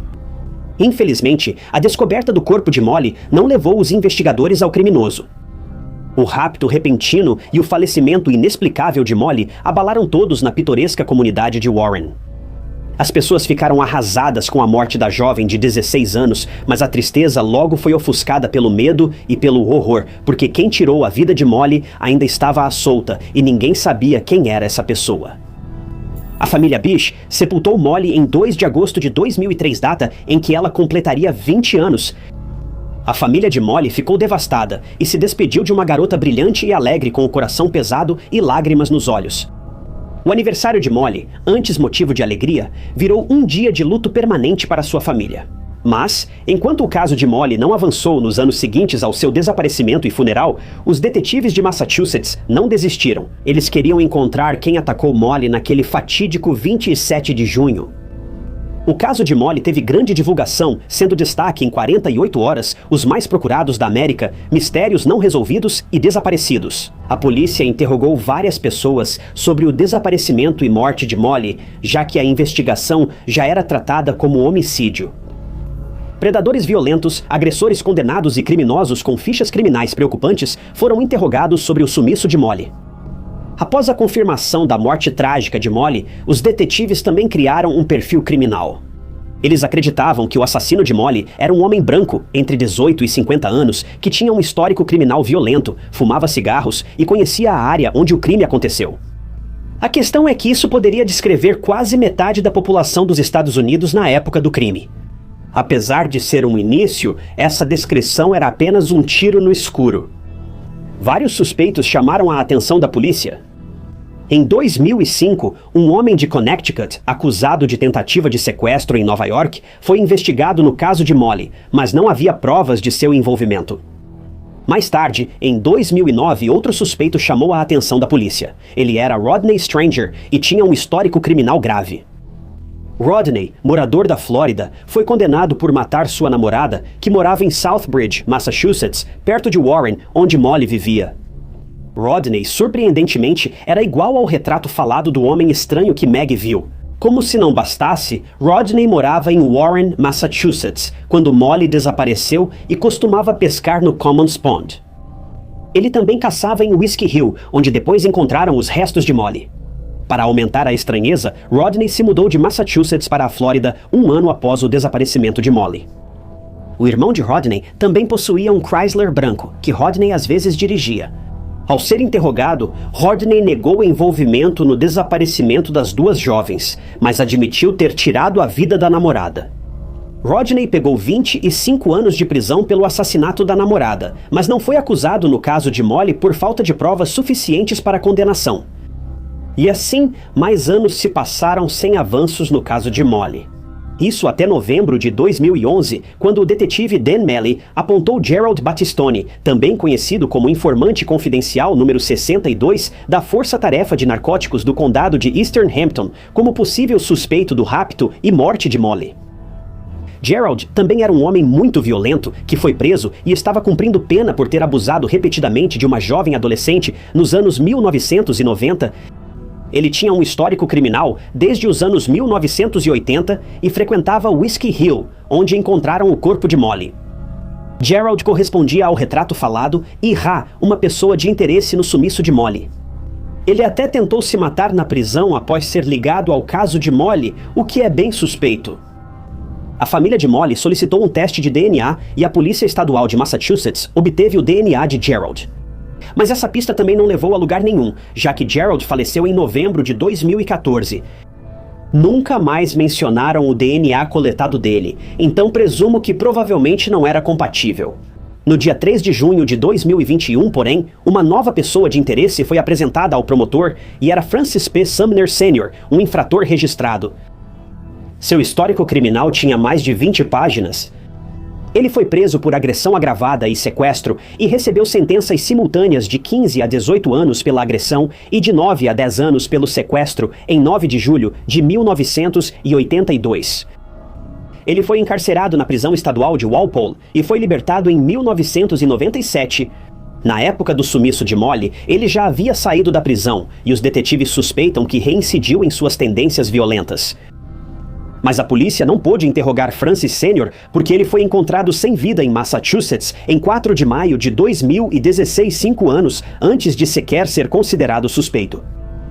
Os detetives agora têm certeza de que ele foi o responsável pelo desaparecimento e morte de Molly, pois tinham novas informações não divulgadas sobre ele, o que motivou a investigação.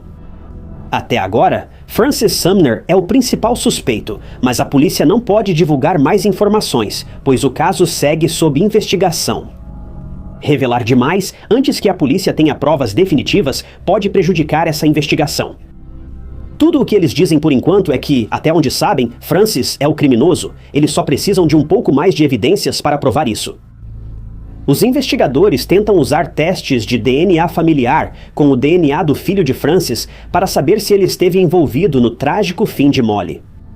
Ainda não encontraram resultados concretos, mas como as informações surgiram recentemente, provavelmente levará mais tempo para o caso ser encerrado oficialmente.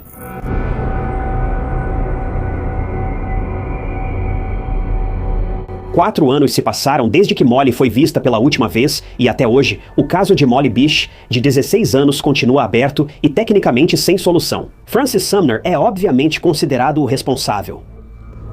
Casos não resolvidos são difíceis para as famílias das vítimas porque elas estão constantemente vendo pequenas esperanças e esperam por um desfecho, mas ele nunca chega e elas ficam presas nesse ciclo doloroso de tentar conseguir justiça pelo que aconteceu com seus entes queridos, de luto e com esperança. A família de Molly está angustiada, pois talvez nunca saiba quem entregou sua filha à morte. Seja Rodney Stranger, Gerald Battistoni ou Francis Sumner, o responsável pelo rapto e morte de Molly, a família Bish nunca poderá ver nenhum deles enfrentando as consequências, porque todos já perderam suas vidas e faleceram. Onde está a justiça nisso? É assustador pensar que quem sequestrou e levou Molly ao seu trágico fim nunca enfrentou consequências, ao menos nesta vida. O caso de Molly é um mistério horrível e um pesadelo real para sua família. A família de Molly dedicou todo o tempo e energia para encontrar o sequestrador e assassino dela, mantendo essa busca mesmo 24 anos após a tragédia. Em 2004, não muito tempo depois que Molly foi sepultada, a família Bish fundou a Fundação Molly Bish, que é uma colaboração conjunta com a Faculdade Ana Maria. É uma organização que promove a conscientização sobre a segurança infantil e enfatiza a importância de aprovar leis que garantam ações rápidas e eficazes para pessoas desaparecidas. A família Bish perdeu as esperanças ao procurar Molly, pois a polícia considerou seu desaparecimento apenas como coisa de criança ou rebeldia adolescente. A família Bish acha que se os detetives tivessem agido com seriedade desde o começo, não teriam perdido tempo valioso para achar Molly. Talvez as circunstâncias fossem diferentes. A Fundação Molly Bish também ofereceu treinamento para os primeiros socorristas, para garantir que casos de pessoas desaparecidas não sejam tratados com descaso e que a ação seja imediata e eficaz. A irmã de Molly, Heather, também defendeu o uso de testes avançados de DNA para restringir rapidamente a lista de suspeitos em casos com poucas pistas. A família Bish, mesmo ainda lamentando a perda de sua filha, canalizou seu luto trabalhando para melhorar as ações das autoridades policiais e eles têm feito grandes avanços nesse sentido. A dor da família Bish, ao ver que o criminoso da filha segue impune após quase 2 décadas, é algo que eles querem evitar para outras famílias. No fim, pelo menos podemos ao menos ser gratos porque o nome de Molly continuou tendo um impacto profundo em sua comunidade e possivelmente salvou outras famílias da mesma incerteza e sofrimento.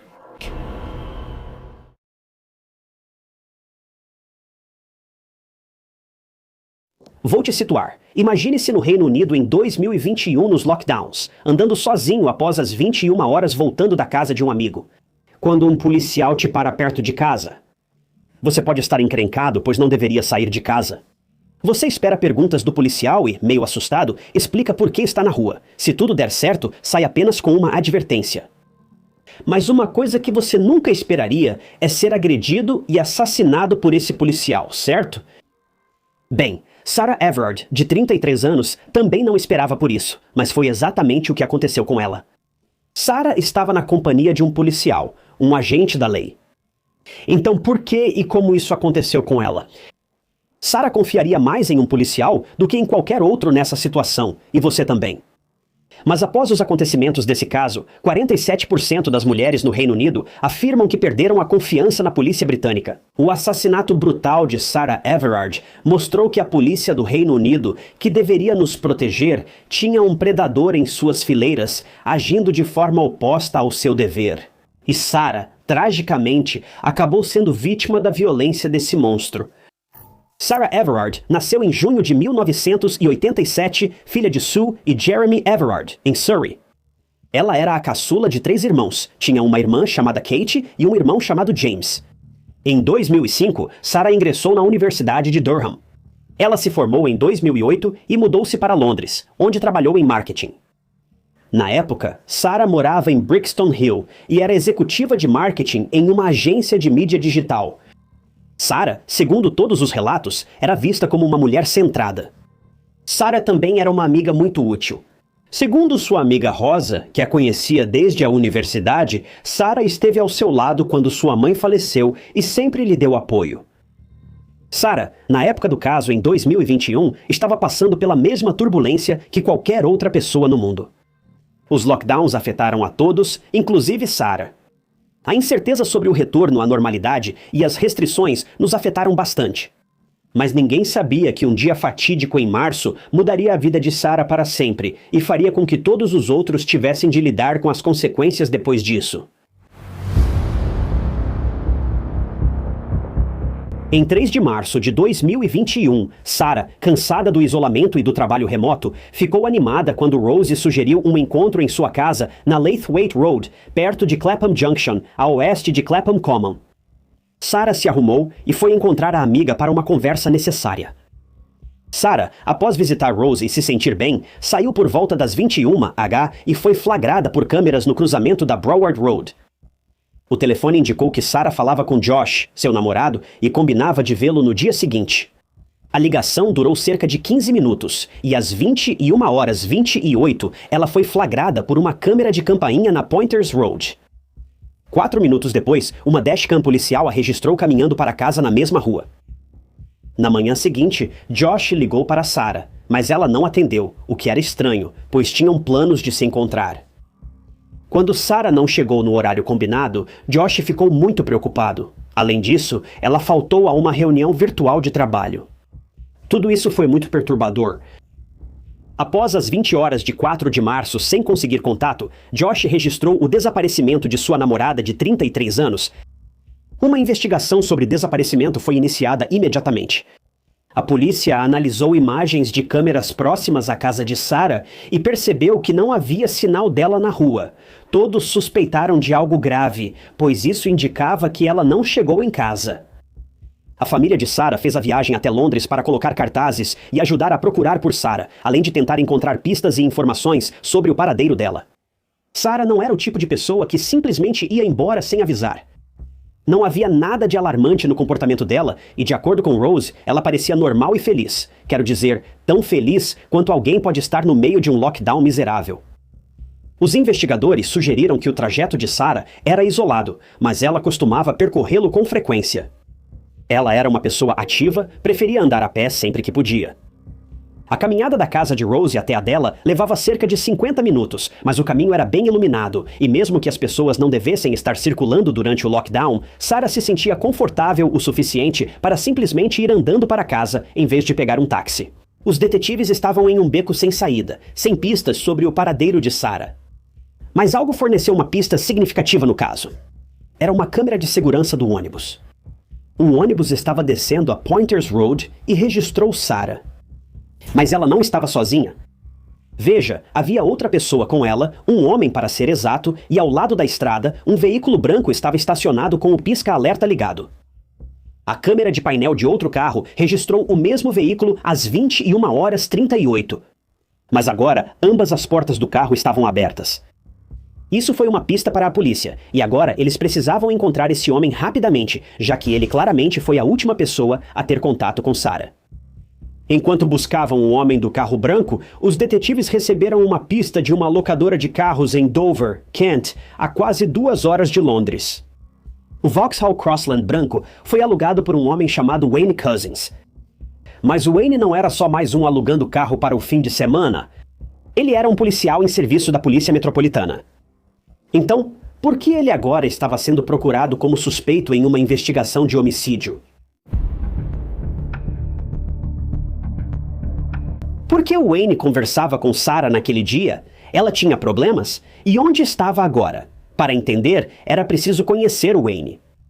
Wayne Couzens nasceu em 1972 e foi mecânico na oficina da família. Mais tarde, ele se alistou no Exército Territorial como soldado raso e, com o passar dos anos, tentou se tornar policial em 3 ocasiões diferentes, mas falhou em todas elas. Finalmente, em junho de 2006, ele foi aceito para ingressar na polícia de Kent após ser dispensado do exército por não cumprir as obrigações de treinamento. Agora, eu não sei como esse cara conseguiu entrar para a polícia depois de ter sido forçado a sair do exército, mas enfim, em 2020, anos depois, ele mudou de local e departamento. Agora era responsável por supervisionar o setor de proteção parlamentar e diplomática, que protege propriedades do governo no Reino Unido. O que era interessante e até chocante é que Wayne não passou pelo processo rigoroso de verificação na época da contratação. Para piorar a contratação desastrosa de Wayne, ele nem completou o período probatório de 2 anos, obrigatório para quem quer entrar na Polícia Metropolitana. Então percebe-se que Wayne era inexperiente, sem treinamento e não deveria atuar naquela área. Wayne não era só policial, mas também tinha 43 anos e era pai de 2 filhos, portanto, some isso ao estresse do trabalho policial. Mas voltando ao assunto, o que Wayne estava fazendo na noite de 3 de março e por que Sarah cruzou o caminho de um policial? A polícia também queria respostas e só poderia consegui-las com Wayne. Por isso, foi até Dover e prendeu Wayne por suspeita de sequestrar Sarah. Ao ser interrogado pela polícia, Wayne disse não conhecer Sarah. Mas então tudo ficou estranho. Após fingir ignorância por alguns minutos, Wayne contou que uma gangue queria que ele sequestrasse Sarah, ordenando que a levasse até eles em troca de dinheiro, pois ele enfrentava dificuldades financeiras. Se ele falhasse, sua família enfrentaria a fúria da gangue. Isso logo deixou a polícia desconfiada de Wayne, e agora as acusações contra ele passaram a incluir assassinato, mesmo sem terem encontrado Sarah. A mudança repentina nas acusações contra Wayne ocorreu por causa de suas atividades na noite de 3 de março. Veja, ele saiu de Londres horas após o desaparecimento de Sarah e estava em Kent na manhã de 4 de março. Ele então devolveu o carro alugado às 8h30 do mesmo dia. Isso fez com que o plano dele parecesse, bastante calculado. Ele alugou o carro só pelo tempo em que Sarah sumiu e o devolveu logo após ela ser dada como desaparecida. O timing foi absurdo. Mas 10 de março marcou o fim da busca por Sarah, mas não como você esperava. Em vez de Sarah ser encontrada sã e salva e todo mundo ficar animado por tê-la de volta, o oposto aconteceu. A descoberta foi terrível para a família Everett e para todos no Reino Unido. A polícia revistou Hodswood, perto de Ashford, onde Wayne coincidentemente tinha um terreno. A polícia descobriu algo a apenas 100 metros do terreno de Wayne e era um grande saco em uma lagoa rasa. E dentro havia restos humanos. 2 dias depois, em 12 de março, os restos achados na lagoa foram identificados por registros dentários como de Sarah Everard, 33 anos. De acordo com os resultados da autópsia realizados pelo Hospital William Harvey, a causa da morte de Sarah foi compressão do pescoço, presumivelmente por um cinto policial, e havia indicação de que ela, de forma devastadora, também pode ter sido abusada. O que ocorreu com Sarah naquela noite foi horrível. Com dados de telefone, imagens de câmeras e localização, a polícia criou uma linha do tempo dos eventos da noite de 3 de março. Wayne terminou seu turno de 12 horas às 7h da manhã de 3 de março. Ele foi visto então pegando o Vauxhall Crossland branco na locadora às 16h45. Entre 20 horas e 21h23, Wayne foi visto no Tesco de West London comprando um pacote de elásticos de cabelo e depois foi visto na Pointers Road. Às 21h34, a câmera de segurança do ônibus flagrou Sarah e Wayne conversando, e é sugerido que Wayne, fora de serviço, viu Sarah andando na rua, a abordou, mostrou seu distintivo e, em seguida, a algemou e a colocou no carro branco. Sarah sempre acreditou estar sendo detida por um policial verdadeiro. Mas, na verdade, ele estava apenas usando seu distintivo de autoridade para sequestrá-la. Agora, Sarah era vista como obediente e submissa nas imagens. Ela não resistiu porque acreditava ter problemas com a polícia, já que sair durante o lockdown era proibido. Ela talvez esperasse ir a uma delegacia próxima, mas o Wayne tinha outros planos. Veja, depois de colocar Sarah no carro, que obviamente não era um carro da polícia, Wayne dirigiu até Kent e então transferiu Sarah para o seu carro pessoal. No dia 4 de março, entre 11h53 e 12h57, o celular de Wayne foi rastreado em Shepherdswell. Esse foi o horário e o local onde se acredita que Wayne provavelmente revelou seu plano terrível e começou a se aproveitar de Sarah. Eu nem consigo imaginar o que a Sarah deve ter passado. Toda a situação já é ruim o suficiente, mas tudo isso nas mãos de um policial. Após o ato, às 2h34, Wayne foi visto comprando bebidas em um posto de gasolina em Dover. Acredita-se que depois disso, ele estrangulou Sarah com seu cinto de policial e tirou sua vida, o que parece tão sem sentido. Você já conseguiu o que queria, era só deixar a garota ir. Mas ele não fez isso. Wayne foi posteriormente capturado por câmeras de segurança entre 3h22 e 6h32 em Hodswood, em Ashford, e então devolveu o carro para a empresa às 8h26. Em 4 de março, após dirigir mais de 300 milhas, depois, ele voltou ao seu carro e às 9h21 acredita-se que jogou o telefone de Sarah em um curso d'água em Sandwich, Kent. Nesse momento, o telefone de Sarah ficou inacessível e o namorado não conseguiu ligar. Em 5 de março, Wayne foi visto em um posto pressão arterial em Whitefield comprando um galão de gasolina. E então, ele voltou para Hodswood às 12h37, onde queimou o corpo de Sarah dentro de uma geladeira. Mas ele ainda não tinha terminado. Às 13h47, ele comprou sacos plásticos grandes e 2 dias depois, em 7 de março, voltou a Hodswood para descartar os restos de Sarah em um lago. Os grandes sacos que Wayne havia comprado eram compatíveis com aqueles em que os restos mortais de Sarah foram encontrados. Mas é aqui que a coisa fica um pouco estranha. Na mesma época, Wayne contou aos colegas que estava estressado e não queria mais portar arma de fogo. Então, no dia 7 de março, ele tirou uma licença do trabalho, alegando que não estava se sentindo bem. Mais curiosamente, quando voltou, ele entregou seu equipamento policial, incluindo o cinto e as algemas. Na época, ninguém fazia ideia de que esses eram os mesmos itens que ele usou para subjugar e, no fim, matar Sarah. Um policial, um homem que jurou proteger a vida dos civis, acabou sendo um assassino. Mas por quê? Até assassinos cruéis costumam ter um motivo, mas qual era o de Wayne? Ele conhecia Sarah, ou foi apenas um caso infeliz dela cruzar, sem saber o caminho de um criminoso que queria se aproveitar de alguém? Outras revelações chocantes sobre Wayne surgiram durante o processo judicial. Wayne, quando foi preso em sua casa em Deal, havia apagado todos os dados do seu telefone 40 minutos antes da polícia chegar à sua residência. Após sua segunda prisão em 11 de março, Wayne foi hospitalizado 2 vezes por ferimentos auto-infligidos na cabeça. Ainda não se sabe por que Wayne se machucou, mas isso continua perturbador. Em 12 de março, Wayne foi acusado de sequestro e homicídio. Em 13 de março, ele foi ao Tribunal de Magistrados de Westminster e ficou na prisão de Belmarsh. Após sua prisão, surgiram detalhes macabros sobre Wayne e seu histórico de comportamentos violentos e inadequados. Veja, Wayne havia sido acusado de 4 casos de exposição indecente, sendo que um deles ocorreu apenas alguns dias antes do ataque a Sarah. E não só isso, Wayne também havia atacado uma trabalhadora drag em um pub em 2018.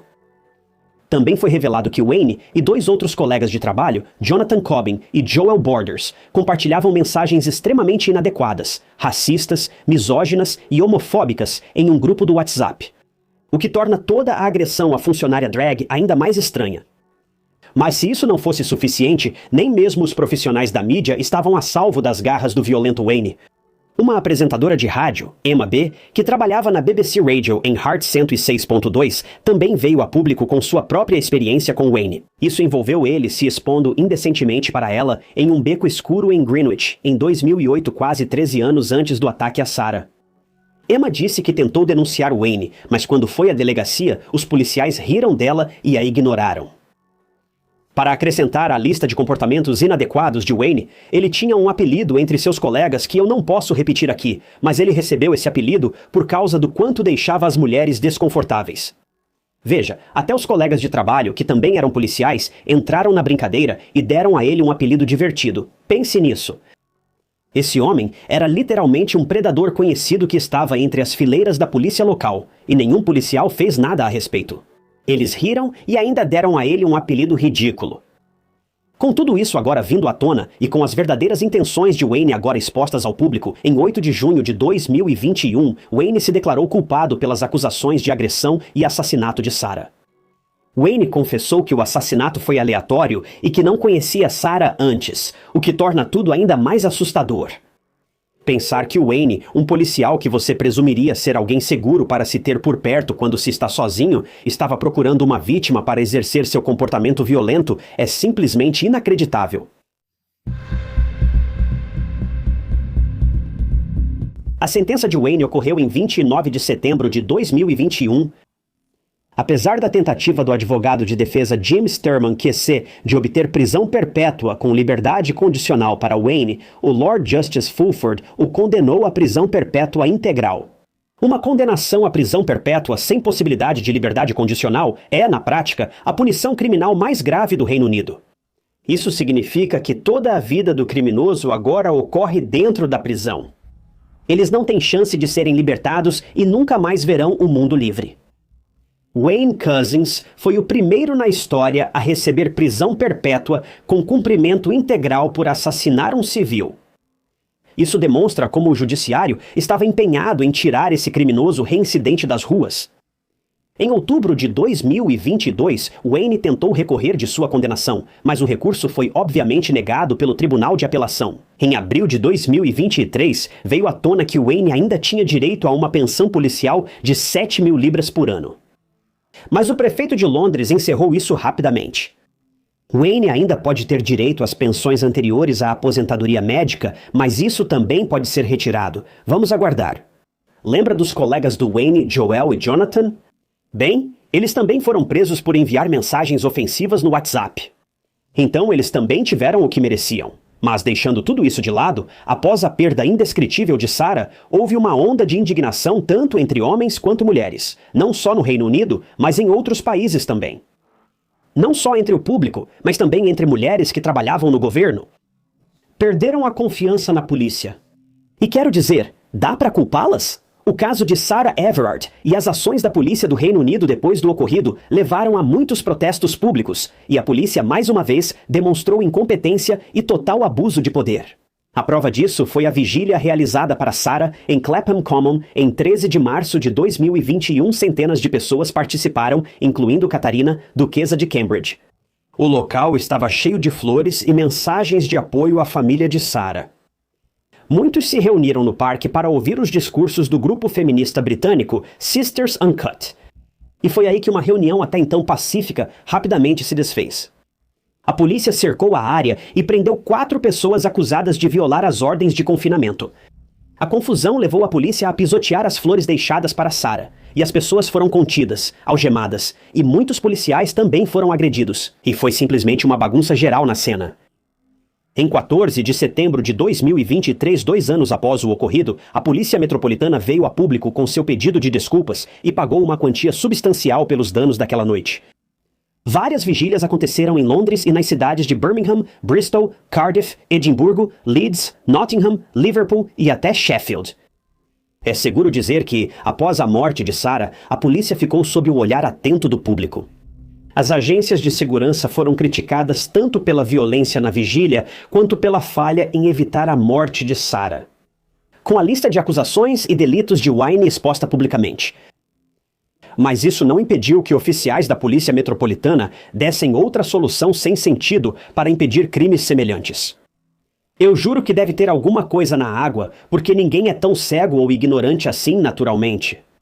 Mas os oficiais vieram a público e orientaram as mulheres a ficarem em casa.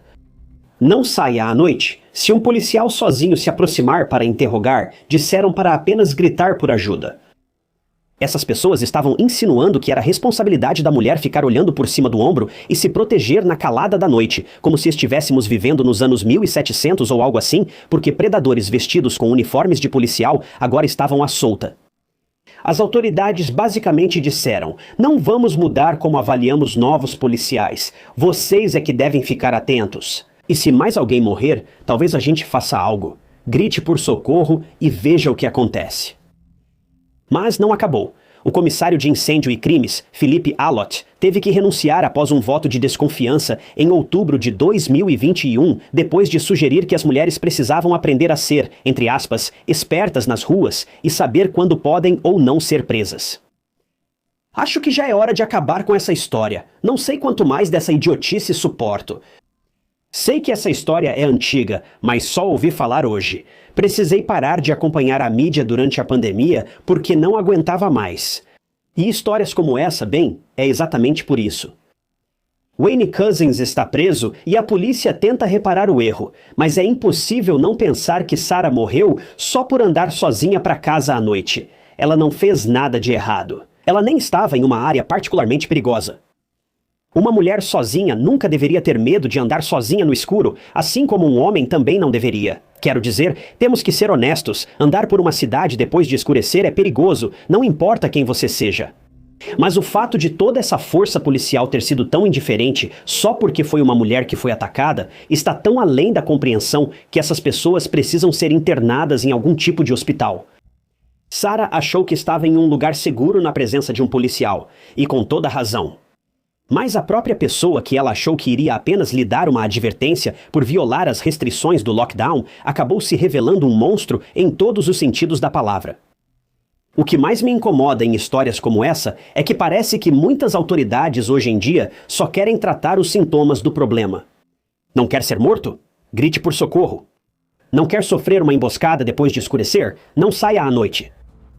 Essa não é a solução. A solução é chegar à raiz do problema.